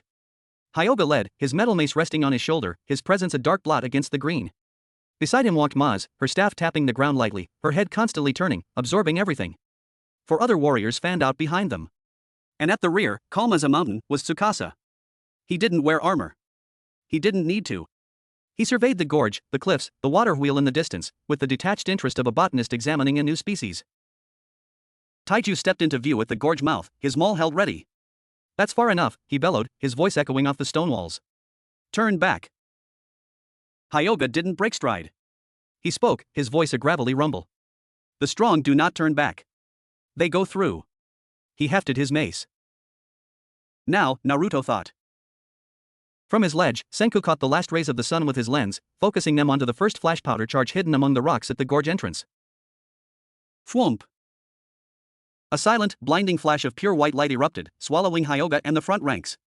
They cried out, stumbling, hands flying to their eyes. It was the signal. Now! Chrome's voice shrieked from above. A rain of small, fuse-lit pottery bombs arched down from the ledges. They weren't aimed for direct hits, they were aimed for the ground around the disoriented group. Pop, bang, crack. A cacophony of small explosions filled the gorge, not deadly but terrifying. Smoke and dust bloomed. Stones and pottery shards whizzed.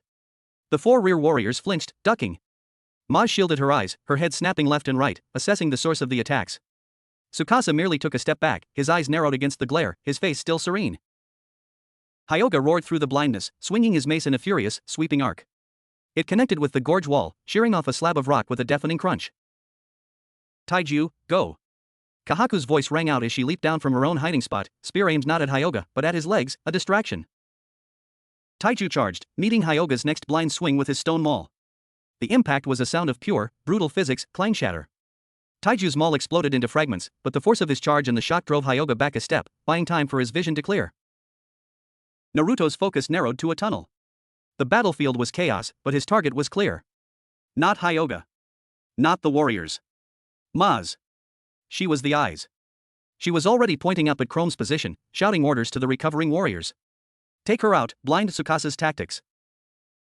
He adjusted the bamboo barrel a hair, aiming for the ground 5 meters in front of her. He had one shot. He took the smoking ember and touched it to the touch hole. The primer powder ignited with a fierce hiss. For a heart-stopping second, nothing happened. A dud. Then the world exploded in noise and fire. Ker blam. The sound was not a bang but a roar, a dragon's cough of pure fury. The bamboo tube disintegrated into 1,000 razor-sharp splinters that shredded the air around Naruto's position. The log stock kicked back like a living thing, splintering the rocks holding it. A jet of flame 6 feet long belched from the muzzle. And the knife bomb was gone. Naruto, ears ringing, eyes full of smoke, saw it. A blur of dark metal, tumbling end over end, trailing smoke, not flying true but spinning wildly like a thrown axe. It was not going to hit near Maz. It was sailing over her head, directly toward the back of the group. Toward Tsukasa. Time seemed to slow. Maz saw it, her mouth forming a warning. Hyuga, turning from Taiju, saw it. The warriors saw it. Tsukasa looked up. He didn't dodge. He didn't flinch. He watched the tumbling, smoking projectile arc toward him with an expression of pure, analytical curiosity. The knife bomb struck the rocky ground 2 meters in front of him with a heavy thud. The iron blade dug into the earth. The black resin sphere, jarred by the violent impact, cracked. Then it detonated. Kaboom! This explosion was deeper, more contained, more vicious than the test. A fireball, smaller but denser, engulfed the spot. A storm of pottery shards and scything metal fragments screamed out in a deadly halo. The 4 warriors near Tsukasa were thrown off their feet, bleeding from a dozen cuts. Maz was flung to the ground. Hyuga staggered, raising his arm against the shrapnel wave. Naruto stared, hope a wild bird in his chest. Did we get him? The smoke cleared, blown by the river wind. Tsukasa stood exactly where he had been. He was unharmed. Not a scratch. Not a smudge of dirt on his hides. At his feet was a shallow crater. Around him, his men groaned. Before him, like a macabre shield, stood the shattered, bleeding form of one of his warriors, who had thrown himself in front of the blast at the last millisecond. The man was dead, his body riddled with fragments. Tsukasa looked down at the corpse, then slowly lifted his gaze. Not to the cliffs where Chrome was, not to Taiju and Kahaku battling Hyoga. His eyes, calm and terrifyingly aware, tracked directly up the cliff face, through the dissipating smoke, and locked onto Naruto's position. He had seen the flash, the launch. He had pinpointed the source amidst the chaos. Their eyes met across the distance. In Tsukasa's gaze, Naruto saw no anger, no hatred. He saw recognition. The recognition of another apex predator. And a cool, intellectual interest. So you are the anomaly. Then Tsukasa moved.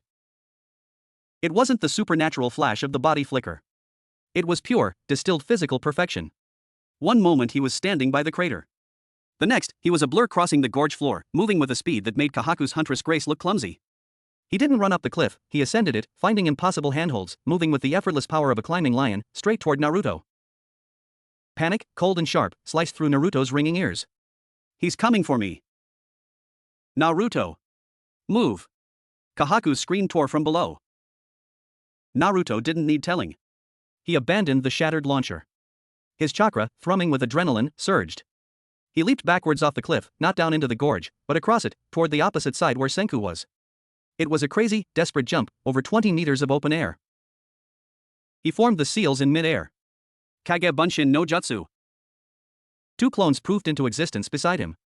All 3 landed in a roll on the far ledge, near Senku. Immediately, Naruto and his clones each grabbed a prepositioned vine rope and swung down into the maze of rocky outcroppings and dense brush at the base of the kingdom, vanishing from sight just as Tsukasa's hand closed on empty air where Naruto had been a second before. Tsukasa stood on the cliff edge, looking down at the spot where Naruto had disappeared. He didn't pursue. He had made his point. He had shown his speed, his power, his unshakable calm. He had drawn out the kingdom's secret weapon and proven it futile against his will. The psychological blow was more damaging than any bomb. Below, the battle reached a stalemate. Hyoga, now fully sighted and enraged, was a force of nature, but Taiju, with Kahaku's lightning-fast harassing attacks, was holding him at the gorge entrance, preventing him from breaking through into the village proper. The remaining warriors, shaken by the bomb and their leader's death, were hesitant. Tsukasa looked down at the stalemate, then back toward the forest. He raised a hand. Hyoga. Maz, withdraw. His voice, calm but carrying, cut through the din. Hyoga halted a mace swing midair, glaring at Taiju but obeying. Maz, shaken but functional, gathered the wounded. This was a test, Tsukasa announced, his voice echoing in the sudden quiet. Your science is clever. Your spirit is strong. But it is the strength of the old world, complex, fragile, reliant on tricks. We will return. And we will not test. We will erase. With that, he turned and walked back into the forest, his followers limping after him. The kingdom of science was left standing, but not victorious. They were left with a crater, a dead enemy, a shattered weapon, and the chilling, absolute knowledge of what they faced. Naruto climbed back up to Senku's post, his body trembling with spent adrenaline. He looked at the scientist. Senku's face was pale, but his eyes were alive, recording every detail. He saw me, Naruto said, his voice hoarse. He saw it, Senku corrected softly, staring at the retreating figures. He saw a force that can, from a distance, kill his followers and demand his attention. He is not invincible. He moved to neutralize the threat personally. That is a vulnerability. He turned to Naruto, the feverish light returning. Our first thunder was messy. It was uncontrolled. But it was thunder. And now he knows we can make it. The next one will be lightning. But as they looked at the dead warrior in the gorge, at the blood on the stones, the triumph of a successful test felt hollow. They had brought war to the Stone Age. And the enemy had just shown them how terrifyingly good he was at it. Chapter 7. The Void and the Ember. In the wake of the first battle, the kingdom of science wore its survival like a bruise, painful, tender, a constant reminder of the blow. The triumphant energy that had followed the bomb's creation curdled into a grim, bone-deep fatigue. They had fought the Empire to a standstill, but at the cost of a man's life and the cold, personal attention of Tsukasa. Naruto felt it most acutely. The look in Tsukasa's eyes, that calm, predatory recognition, had seared itself into his mind. He was no longer an anonymous defender, he was a marked variable in Tsukasa's equation. It was a familiar feeling, being hunted, but here there was no village of thousands at his back, no legions of shinobi, no Kurama's reservoir of infinite chakra. There was just him, his exhausted trickle of power, and a handful of brilliant, brave, terribly fragile people. He threw himself into work, the shinobi's answer to dread. He helped Kaseki forge more iron, the hammer's clang a futile attempt to drown out the memory of Tsukasa's ascent. He trained with Kahaku until his muscles shrieked and his lungs burned, pushing his newfound physicality to its limits, trying to bridge the gap between his recovered strength and the impossible speed he'd witnessed. But the chakra. That was the real problem. It was like trying to draw water from a well that was not only dry, but whose very aquifer had been drained. In his world, chakra was ambient, a thrumming energy woven into the fabric of life and the planet itself. Here, it was absent. The only source was his own internal energy, and it was regenerating at a pathetic, sluggish rate. Using the body flicker left him gasping for minutes. A single shadow clone was a major expenditure. The wind-assisted furnace blast had taken days to recover from. He was a battery running on empty, in a world with no outlets. One night, a week after the battle, he found himself alone by the river, far from the sleeping camp. The moon was a cold sliver, the stars a dizzying, uncaring spray. The hungry moan from the forest seemed louder, closer, a physical pressure on the edge of hearing. He sat on a rock, closed his eyes, and dove inward. The landscape of his mind was alien. The vast, sewer-like chamber that had housed Kurama was still there, but it was dark, silent, and most horrifyingly, dry. The water that had once swirled with the fox's malevolent, vibrant chakra was gone, leaving only cracked, barren stone and a haunting, echoing stillness. The connection, the tether he'd felt even in conflict, was severed. He was alone in a desert within his own soul. Kurama, he whispered into the void, the sound swallowed by the emptiness. Hey, furball. You in there? Silence. Come on. I could really use some sage advice about now. Or just some complaining. Your choice. Nothing. Not even an echo. Frustration and a loneliness so profound it was a physical ache rose in his throat. He'd spent half his life fighting this creature, the other half forging a bond that had become the bedrock of his power and identity. To have that silence, it was an amputation. Fine, he muttered, opening his eyes to the uncaring stars. Sleep it off, you lazy fox. I'll handle this myself. But could he? Tsukasa's speed had been natural, honed, but not supernatural. It was a product of a perfect physique and absolute will. Naruto's body, even at its peak, might match it. But without chakra, he had no edge. No Rasengan to shatter defenses, no clones for tactics, no wind to control the battlefield. He was just a very determined man with a knife, facing a demigod. Can't sleep? He didn't jump. He'd sensed her approach, the soft, almost inaudible press of feet on moss, the subtle shift in the river's murmur. Kahaku settled on the rock beside him, not too close, her presence solid and quiet. She held 2 clay cups, steam rising from them in the cool air. Senku called it tea. It's just boiled leaves and some dried berries, she said, handing him one. But it's warm. He took it, the heat seeping into his chilled fingers. The smell was earthy, faintly sweet. He sipped. It was bitter, then floral. It was nothing like the tea in Konoha, but it was alive. Thanks. They sat in silence for a while, listening to the river and the distant, ever-present moan. You are searching for something that isn't there, she said finally, not looking at him. He glanced at her, surprised. How did you? You have the look of a hunter who has lost her best spear, she said simply. You reach for a strength you expect, and your hand closes on air. I see it in your movements. You hesitate. You think, then you act. A hunter cannot afford to think in the moment. The moment is for doing. The strength I had, it came from a partnership. With a very powerful, very grumpy spirit. He's gone. Silent. I don't know if he's dead, or asleep, or just left. The admission was harder than he expected. Kahaku considered this, sipping her tea. A spirit. Like the tales of the mountain kami. You shared your body with it? Something like that. And it gave you power. But it was its power, not yours. She turned her sharp blue eyes on him. Now you must learn your own. The power of Naruto Uzumaki. Not the Hokage of a lost village. Not the vessel of a spirit. Just you. In this world. With this body. She gestured to the iron knife at his belt, to his own hands. That is the only strength that will not be taken from you. Her words cut through his self-pity like one of Chrome's obsidian blades. She was right. He'd been trying to recapture a shadow, to pour the ocean of his past power into the tiny cup of his present. It was impossible. He had to grow a new well. He had to find a new source. But how? Senki's science could give him tools, but not the fuel to wield them. The natural energy here was inert, tasteless. Natural energy. A memory, sharp and sudden, flashed in his mind. The towering, ancient toad at Mount Mayaboku, Fukasaku. To use Sage Mode, you gotta balance the energy inside your body with the natural energy from outside. You gotta become one with nature itself, Slugger.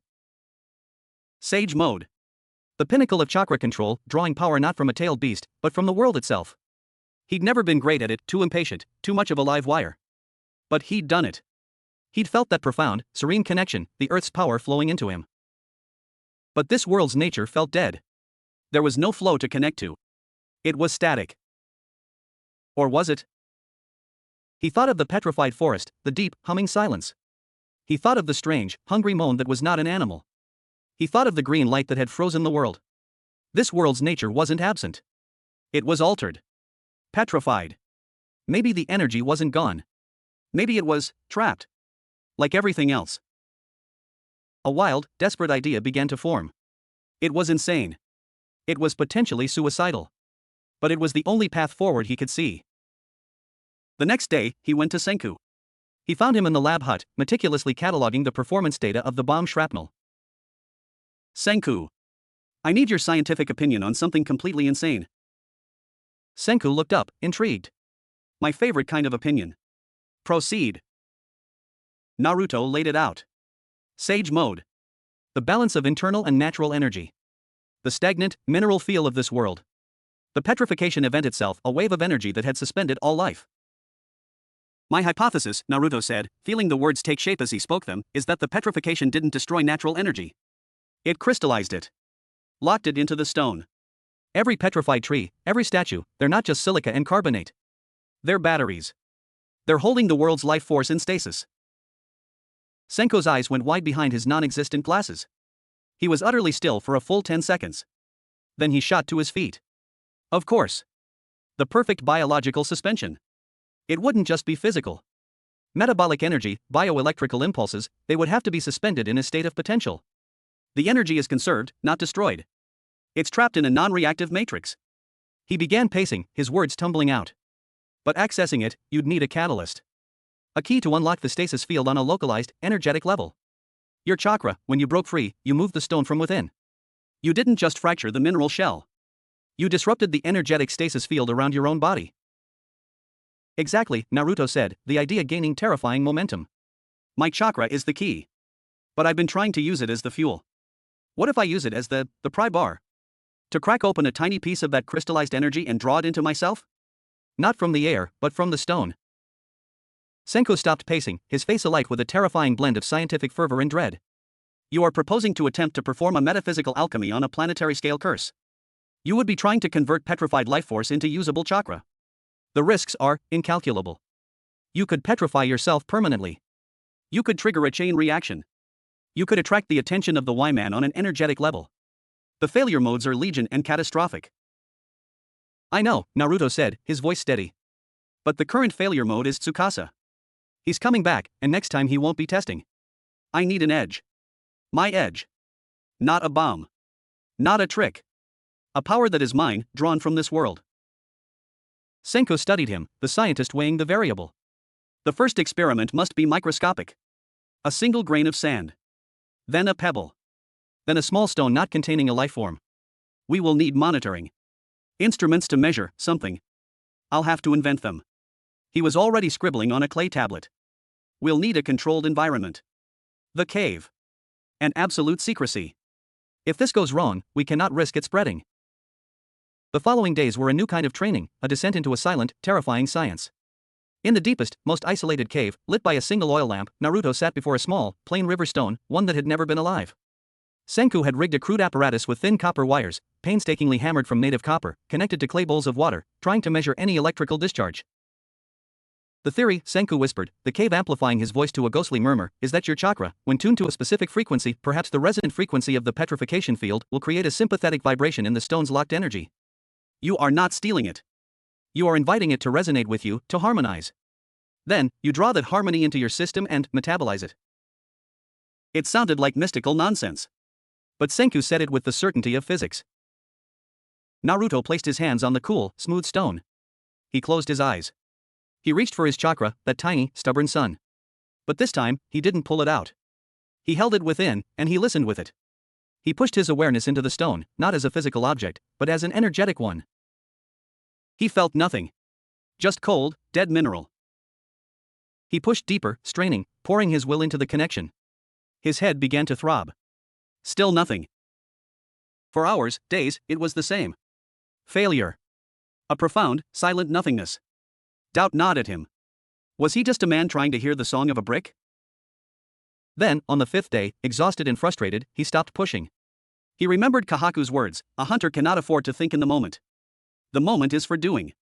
He remembered Sage Mode, it wasn't about grabbing power, it was about becoming still enough to let it in. He relaxed. He let his chakras simply be, a quiet hum in his core. He stopped searching and just existed, with the stone. And then, he felt it. Not with his chakra, but through it. A faint, almost imperceptible, hum. A vibration so deep and slow it was below sound. It was the stone's memory of being part of a mountain, of millennia of pressure, of the river's flow. It wasn't life energy. It was geological energy. Slow, patient, immense. It wasn't what he was looking for. But it was something. An energy this world understood. Tentatively, he nudged his chakra to match that deep, slow vibration. To resonate. The stone under his palms grew warm. Not hot. A gentle, soothing warmth, like a rock baked in the sun. The copper wires in Senku's apparatus trembled. The water in the clay bowls rippled. Fascinating, Senku breathed, watching. Thermal and kinetic transfer. You're not drawing energy out, you're exciting the molecular bonds, converting potential energy to heat and motion. Not useful for you. Try a different resonance. Think of life. Of growth. Of the green light. Naruto shifted his focus. He thought of the forest, of the vibrant green of Konoha's leaves. He imagined the petrification not as an end, but as a paused heartbeat.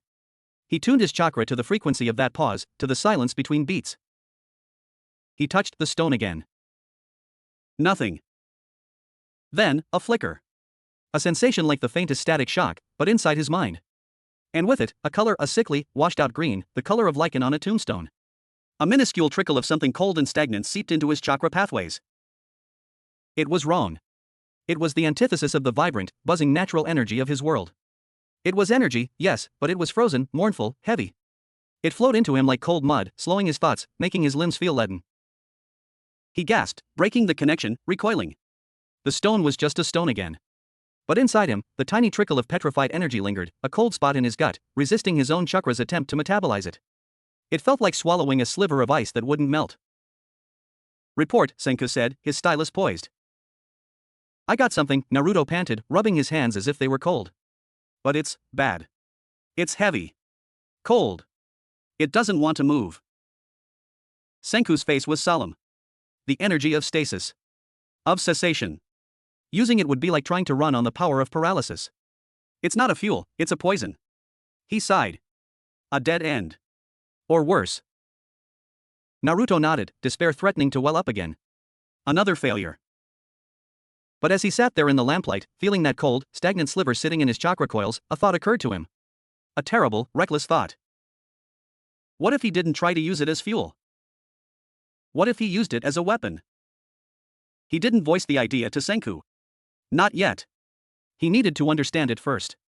He spent the next few nights in secret, after everyone slept, experimenting on insects, on small plants. He'd learned the resonance of the petrification energy. Now, he practiced pushing the tiniest fragment of it out, along with a spike of his own chakra, into his target. A beetle, scurrying on a log. He focused, his finger extended. A minuscule pulse of his chakra, tuned to that sickly green frequency, shot forth. The beetle didn't turn to stone. But its frantic scurrying slowed. Then stopped. It became utterly, perfectly still. Not dead. Not frozen in ice. It was in a state of profound, absolute catalepsy. A living statue for a few seconds, before shaking itself off and scurrying away, seemingly unharmed but confused. Naruto stared at his finger, his heart hammering against his ribs. He hadn't unlocked the petrified energy. He had learned to imitate it. To project a tiny, temporary fragment of the curse. It wasn't Sage Mode. It was the opposite. It was stasis release. It was horrifying. It was a violation of the natural order. It was also, potentially, the only edge he had against a man who moved like Tsukasa. A touch, a glancing blow, could slow a limb, freeze a muscle for a critical second. That night, in the void within him, something shifted. The cold sliver of petrified energy he'd absorbed didn't dissolve. It drifted, like a slow comet, through the dark chamber of his soul. And as it passed through the deepest, most silent part of the void where Kurama once slept, a single, sleeping ember, deep in the metaphysical bedrock, pulsed once. Not with fire, but with a deep, hungry, acknowledging cold. The fox wasn't gone. It was dreaming. And it had just tasted the new flavor of this world's despair. Chapter 8. The Gift of Rust. The days grew shorter, the air sharper. The smell of wood smoke from the kingdom's fires mingled with a new, metallic scent in the wind, the smell of distant forges and a coming winter of war. Senku, driven by the chill of Tsukasa's promised return, declared a new, all-consuming priority: iron. Not just knives, but mass production. Armor. Spearheads. The shinobi launcher had been a spectacular, one-time terror. What they needed now was a foundation of mundane, terrifying force. Scale is the problem, Senku explained, pacing before the central fire. His shadow, thrown long by the flames, looked like a restless specter. Our furnace can produce 1 bloom of iron every 3 days. It takes Kaseki another 2 to work it into a single useful item. At that rate, Tsukasa's blacksmith will outfit his entire empire before we have a dozen spears. Chrome, chewing on a tough root, scowled. So we build a bigger furnace. 10 billion% bigger. Fuel, Senku shot back. A bigger furnace needs exponentially more charcoal. That means more trees cut, more charcoal pits, more labor. Labor we don't have. It's a bottleneck. Naruto listened, the cold sliver of stasis energy a quiet, unsettling presence in his gut. He'd practiced his new, grim skill in absolute secrecy, only on insects and the occasional unfortunate fish. Slowing amino in the water for 3 heartbeats. Freezing a fly in mid-buzz. It was a power that felt parasitic, wrong. But it was his. And the void within remained silent, save for that single, cold ember pulse that echoed his experiments. He looked at their problems not as a scientist, but as a shinobi. Shinobi solved bottlenecks with unconventional thinking. With misdirection. With a different kind of force. What if, Naruto said, interrupting Senku's pacing, we don't need a bigger furnace? What if we need a faster one? Senku stopped. Explain. The bottleneck is heat and air, right? My wind release helped last time, but I can't sustain it for a whole batch, and it's not precise. He gestured to the water wheel, turning its slow, eternal circle in the river. You harness the river to turn stones, to lift water. Can you harness it to make a constant, automatic bellows? Something that never gets tired? Senku's eyes unfocused, staring at the water wheel as if seeing it for the first time. A mechanical bellows. Driven by a camshaft off the main axle. The reciprocating motion, it's possible. But the force required to compress the bellows against the furnace pressure, the gears would have to be massive. We'd need stronger timber. And metal for the axle and cam, or they'll wear out in a day. Kaseki, who had been listening while sharpening an iron adze, let out a grunt. Strong timber? The heartwood trees. North Ridge. They are hard as stone. They do not burn. They are a nightmare to cut. Perfect, Senku said, a plan solidifying. Taiju, Chrome, Kaseki, you're on timber detail. Naruto, with me. We need to design the gear train and the bellows mechanism. The next morning, the kingdom split into 2 teams. The timber crew, led by a booming, enthusiastic Taiju, headed north with stone axes and determination. Naruto stayed with Senku, their world shrinking to diagrams scratched in clay and prototypes made of twigs and cord. The design was elegant in its brutality. A large driving gear on the water wheel's axle. That turned a smaller, faster gear. Attached to that gear was an off-center pin, a cam, that would push a long, horizontal lever up and down. The lever was connected to a giant, accordion-style bellows made of stitched hides and a wooden frame. Each rotation of the water wheel would give the bellows one powerful, full compression. The gearing gives us mechanical advantage, Senku muttered, tying twigs together with plant fiber. But the stress on the cam and lever joint will be immense. It will break. Repeatedly. So we make it from the heartwood, Naruto said. Even heartwood will fatigue. We need to cushion the impact. A spring of some kind. Senku frowned. We don't have steel for springs. Naruto looked around their camp.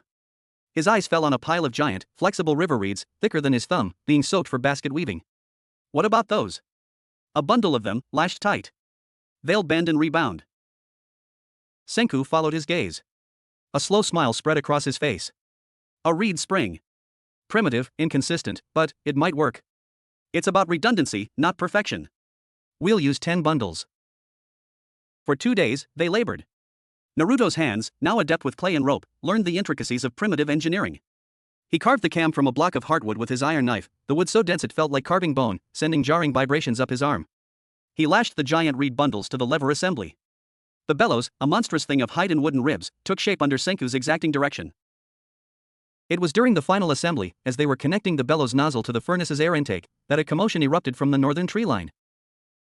Taiju stumbled into the clearing first, but he wasn't booming. He was gasping, his face a mask of sweat and panic. He was supporting Chrome, who was limping badly, his leg wrapped in blood-soaked hides. Kaseki brought up the rear, his face grim, carrying not a log of heartwood, but a single, hastily cut branch. What happened? Kahaku demanded, already moving to support Chrome, her eyes scanning the forest behind them. The trees, Taiju panted, lowering Chrome to the ground. Yuzuriha rushed over with water and bandages. There, defended. Chrome, wincing as Yuzuriha probed his leg, spat out the story. The heartwood trees were indeed a nightmare. Their bark was like iron plate. Their sap was a viscous, quick-hardening glue. But that wasn't the worst of it. The things in the canopy, Chrome said, his voice tight with pain and remembered fear. Like stone monkeys. But not statues. They move. They're fast. They threw things. Sharp flakes of rusty metal. Senku was immediately at Chrome's side, examining the wound. The gash on Chrome's thigh was nasty, but it was the debris Yuzuriha cleaned from it that was chilling. Not stone shards. Flakes of brittle, orange-brown metal. Iron oxide. Rust. They weaponize rust? Naruto muttered, picking up a flake. It was sharp as a razor. They're protecting a resource, Senku said, his mind racing. The heartwood is impervious. But the things living in it, they've scavenged old-world metal, let it corrode, and use it as projectile weapons. A primitive, yet effective, defense system. Territorial fauna adapted to the petrified world. He looked at the single heartwood branch. We can't get the timber with them harassing us. And we can't build the bellows without the timber. Another bottleneck. This one with teeth and claws. I'll go, Naruto said. I can get past them. Get the wood we need. You are fast, Kahaku said, her tone wary. But in a dense canopy, against many small, agile foes? Your size is a disadvantage. And their weapons, a cut from rusty metal can fester. It is a slow death. I won't be fighting them, Naruto said, a plan forming. It was a shinobi plan. A plan of misdirection and precise, applied force. I'll be distracting them. While Senku and Kaseki harvest the wood. Senku studied him. Distract how? They're not intelligent, they're territorial. You'd need to be a bigger threat than the trees themselves. Naruto thought of the stasis energy, cold and heavy in his gut. He thought of creating a zone of unnatural stillness, of slowed time, in the heart of their territory. It would be the biggest use of the power he'd attempted. And he had no idea if it would work on something that wasn't insect-sized. Leave that to me, he said, his voice leaving no room for debate. Just be ready to cut fast. An hour later, Naruto stood at the edge of the heartwood grove.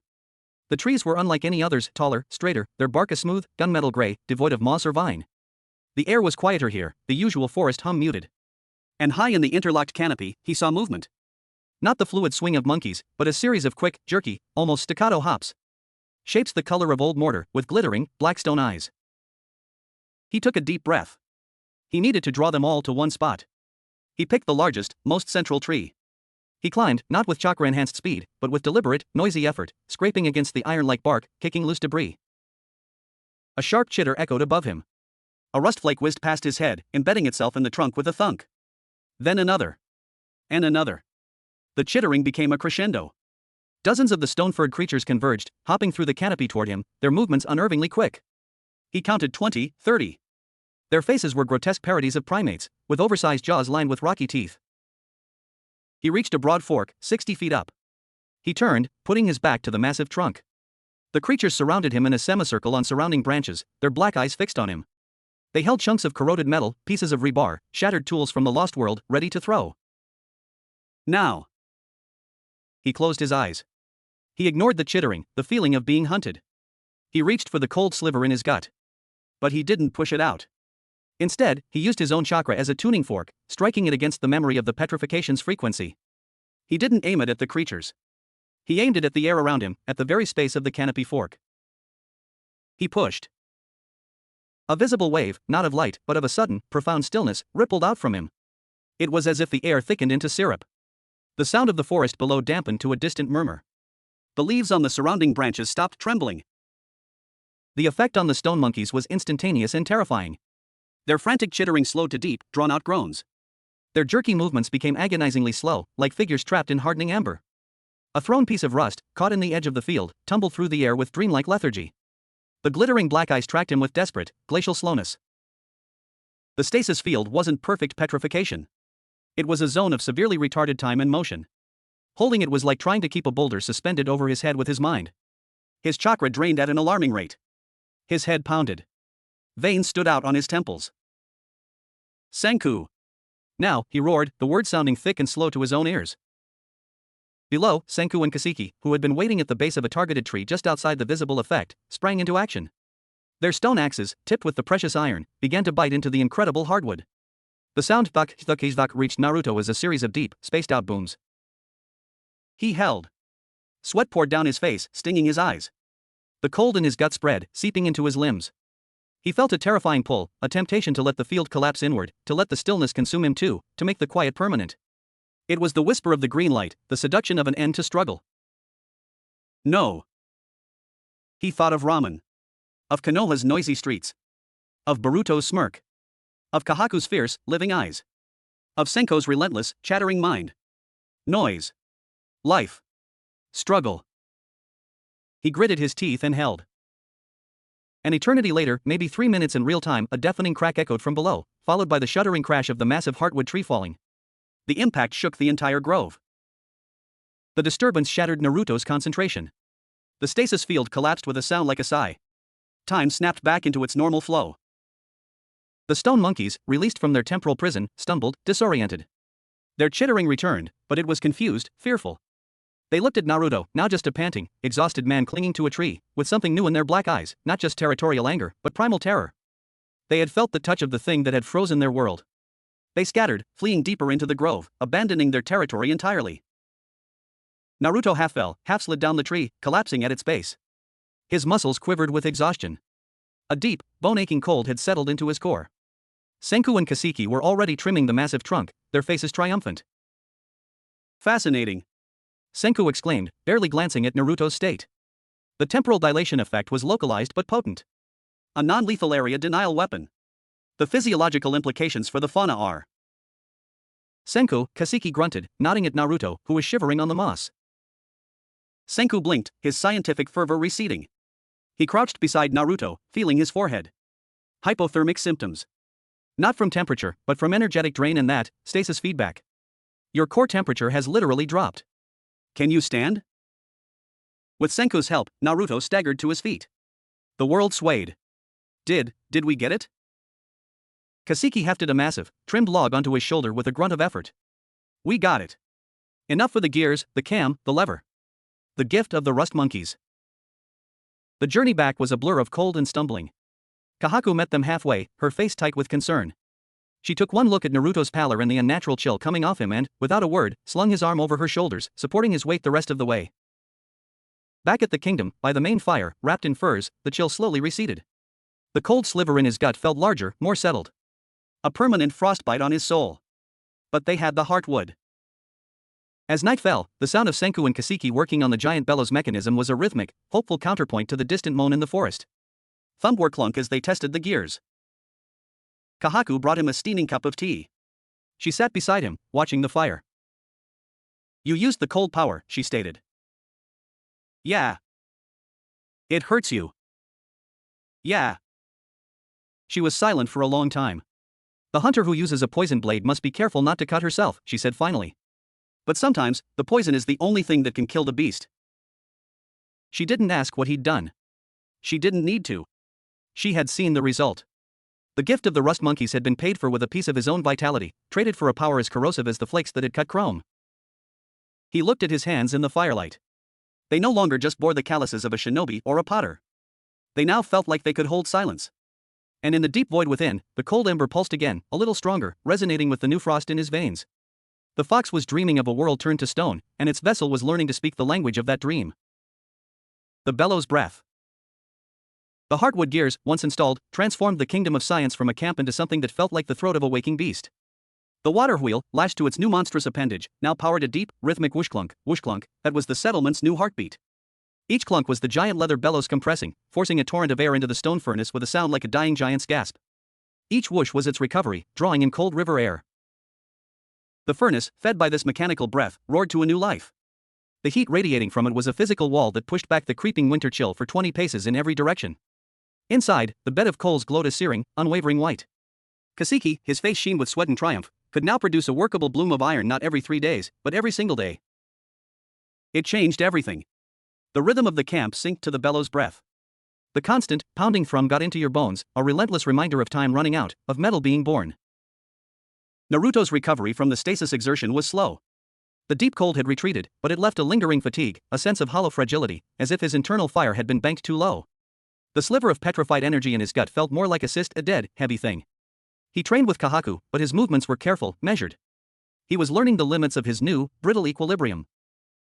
"You are holding back," she accused him one morning, after he failed to disarm her for the 3rd time in a row. They were in their usual spot by the river, the mist curling around them. "You fear your own strength now. Or the cost of it." "It's not fear," he grunted, wiping sweat from his brow. "It's budgeting. I have a limited supply. I can't waste it on training." "A hunter who never practices her shot will miss the beast when it charges," she retorted, not lowering her spear. "What is the point of a power you are afraid to understand? Show me." He hesitated. The stasis release was a secret, a dark card he'd only shown Senku the barest function of. But Kahaku's gaze was unwavering, pragmatic. She wasn't asking for a secret, she was asking for a tactical assessment. "Okay," he said, stepping back. "But don't be scared." He focused on a single, fist-sized stone on the riverbank. He extended a finger, not at her, but at the stone. He tuned his chakra, let the cold resonance vibrate through it, and released a thread-thin pulse of stasis energy. There was no flash, no sound. The stone simply stopped. Not in the physical sense, but in the energetic one. The morning light seemed to fall on it differently, as if it were absorbing all vibrancy.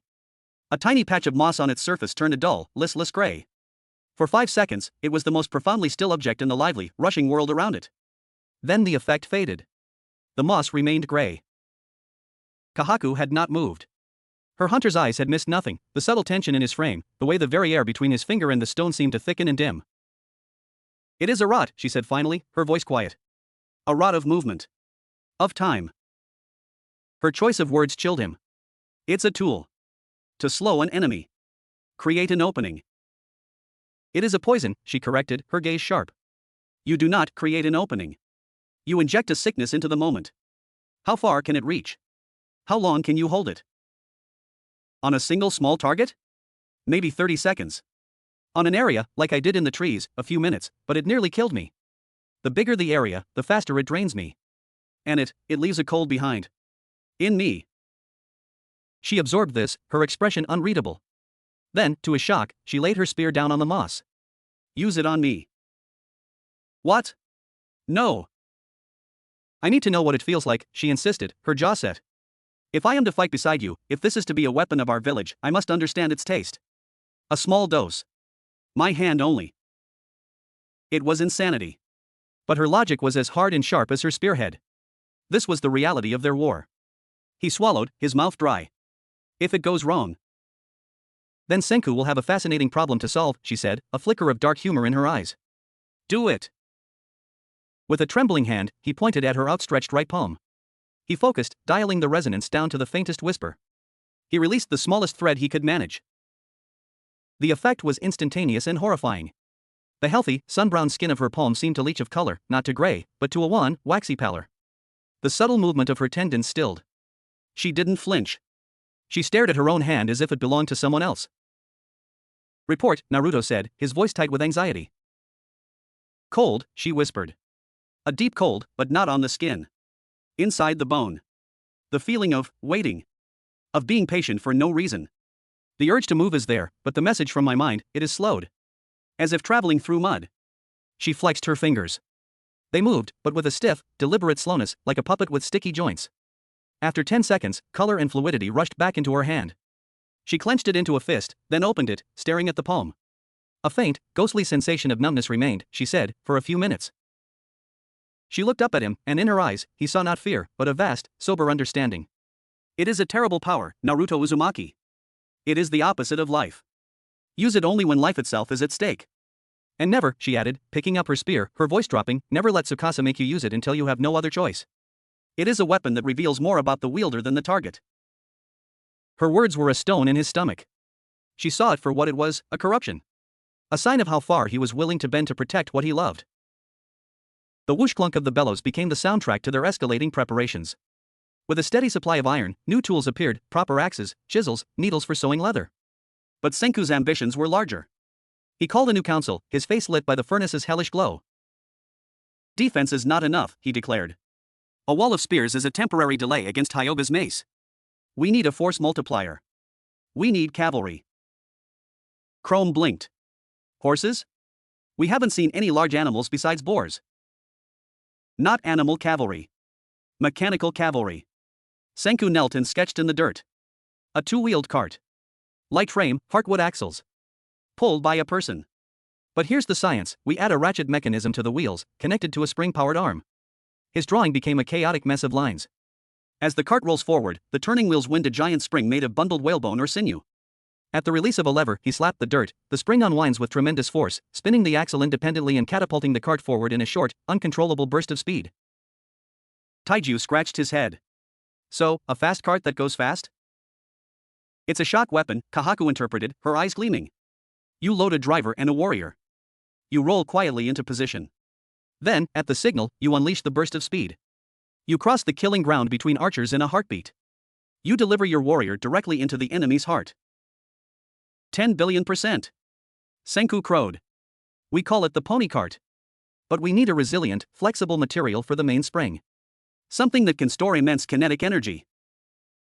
The answer, once again, came from the perils of their world. Kaseki, while foraging for suitable sinew, stumbled upon a new horror. In a boggy area south of the river, he found petrified creatures unlike any they'd seen. They looked like giant, segmented worms, each segment the size of a barrel, frozen in coils of striated stone. But between the petrified segments, holding them together, were thick bands of a rubbery, fossilized ligament. It was black, tough as cured leather, but with a visible, memory-like elasticity even after millennia. Perfect! Senku exclaimed when Kaseki brought a sample back. Fossilized collagen matrix. The perfect spring material. We just need to harvest it. Naruto volunteered for the harvest mission, alongside Kahaku and Taiju for protection. The bog was a place of quiet dread. The air was thick with the smell of stagnant water and ancient decay. The petrified worm monsters lay half-submerged in the muck, their coiled forms suggesting a sudden, midrife petrification. It was easy to imagine them surging from the mud, stone, or not. They worked quickly, using their new iron tools to cut the thick, black ligament bands from between the stone segments. The material was bizarre, cold, slightly greasy to the touch, and it resisted cutting with unnerving vitality. As Taiju heaved a particularly large coil aside, the petrified segment it was attached to shifted, revealing something beneath. Not mud. A surface of smoothed, poured stone. A road. Whoa, Taiju breathed. They cleared more muck. It was indeed a strip of ancient asphalt, a fragment of the old world, swallowed by the bog. And on it, petrified not in panic, but in orderly rows, were people. Dozens of them. They wore matching, simple clothing. They stood facing the same direction, their stone hands clasped in front of them or holding small, petrified suitcases. They were waiting. For a bus, Naruto realized with a jolt. They had been turned to stone in a queue, waiting for public transport that would never come. The mundane horror of it was worse than the chaos of the forest statues. This was the quiet, everyday apocalypse. A snapshot of a civilization erased between one breath and the next. Kahaku knelt, touching the petrified shoe of a child holding a stone doll. Her face was stone itself. Tsukasa sees this, and wishes to destroy even their memory, she murmured. He sees them as weak. But to wait patiently for your turn, to care for a child, to go to a job, is that not a different kind of strength? Naruto thought of the endless, boring Hokage paperwork, of signing budgets and settling disputes about parkland. The strength of maintenance. The will to keep a complicated, fragile system running. Tsukasa would see it as weakness. Naruto, now, saw it as the hardest fight of all. They gathered the ligament springs in silence, the weight of the petrified queue heavy upon them. As they turned to leave, Naruto's heightened senses, attuned to wrongness, caught something. A sound, but not the hungry moan. This was a skittering, a clicking, like many brittle legs on stone. From the shadowed hollows of the giant petrified worm segments, things emerged. They were the size of dogs, their bodies armored in overlapping, fossilized chitin plates the color of dried blood. Their heads were all mandibles and multifaceted, dead black eyes. They moved with a jerky, insectal speed, clicking hungrily. Scavengers. Things that had evolved to live in the graveyard of the petrified world, perhaps feeding on the microorganisms in the stone or on other, softer creatures. Back to back. Kahaku snapped, her spear leveled. The creatures, Senku would later name them grave crickets, attacked not with ferocity, but with a cold, mindless persistence. They scuttled forward, their mandibles snapping at legs, trying to cripple. Taiju swung a massive ligament coil like a flail, crushing one with a sickening crunch of ancient shell. Kahaku's spear was a darting viper, finding gaps in the chitin at the joints. Naruto fought with his iron knife, his movements efficient and deadly. But one cricket lunged past his guard, its mandibles closing on his forearm. He didn't have time for a substitution. Instinctively, he flooded his arm with chakra, not to harden it, but to repel. A basic chakra shield, something Genin learned. The mandibles clacked shut a hair's breadth from his skin, repelled by the invisible force. But the feedback was wrong. The creature's touch, its very presence, was a null space in the world's energy. His chakra shield didn't just block it, it frayed where it made contact, dissipating into a cold, empty feeling. He kicked the thing away, his arm buzzing with unnatural numbness. These creatures weren't just physical scavengers. They were energetic scavengers. They lived in the null zones of the petrification, and they leached vitality. The fight was short and brutal. They left a half-dozen shattered chitin shells in the mud and retreated, their precious spring materials in hand. But Naruto couldn't shake the feeling. The touch of the grave cricket had felt familiar. It had felt like the cold, draining end of his own stasis release. He was learning to wield a shadow of the petrification's power, and this world had already spawned creatures that lived in that shadow. That night, as the bellows Wuxielyuenked and Senku crowed over the perfect spring material, Naruto sat apart.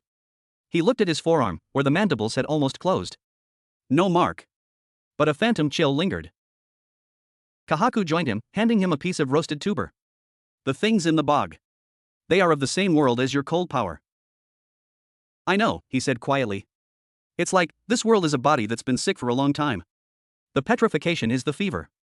Those moans in the forest, the rust monkeys, the grave crickets, they're the infections that set in. And he trailed off. You are learning to use the fever as a weapon, she finished for him. Her voice held no judgment, only a vast, weary sadness.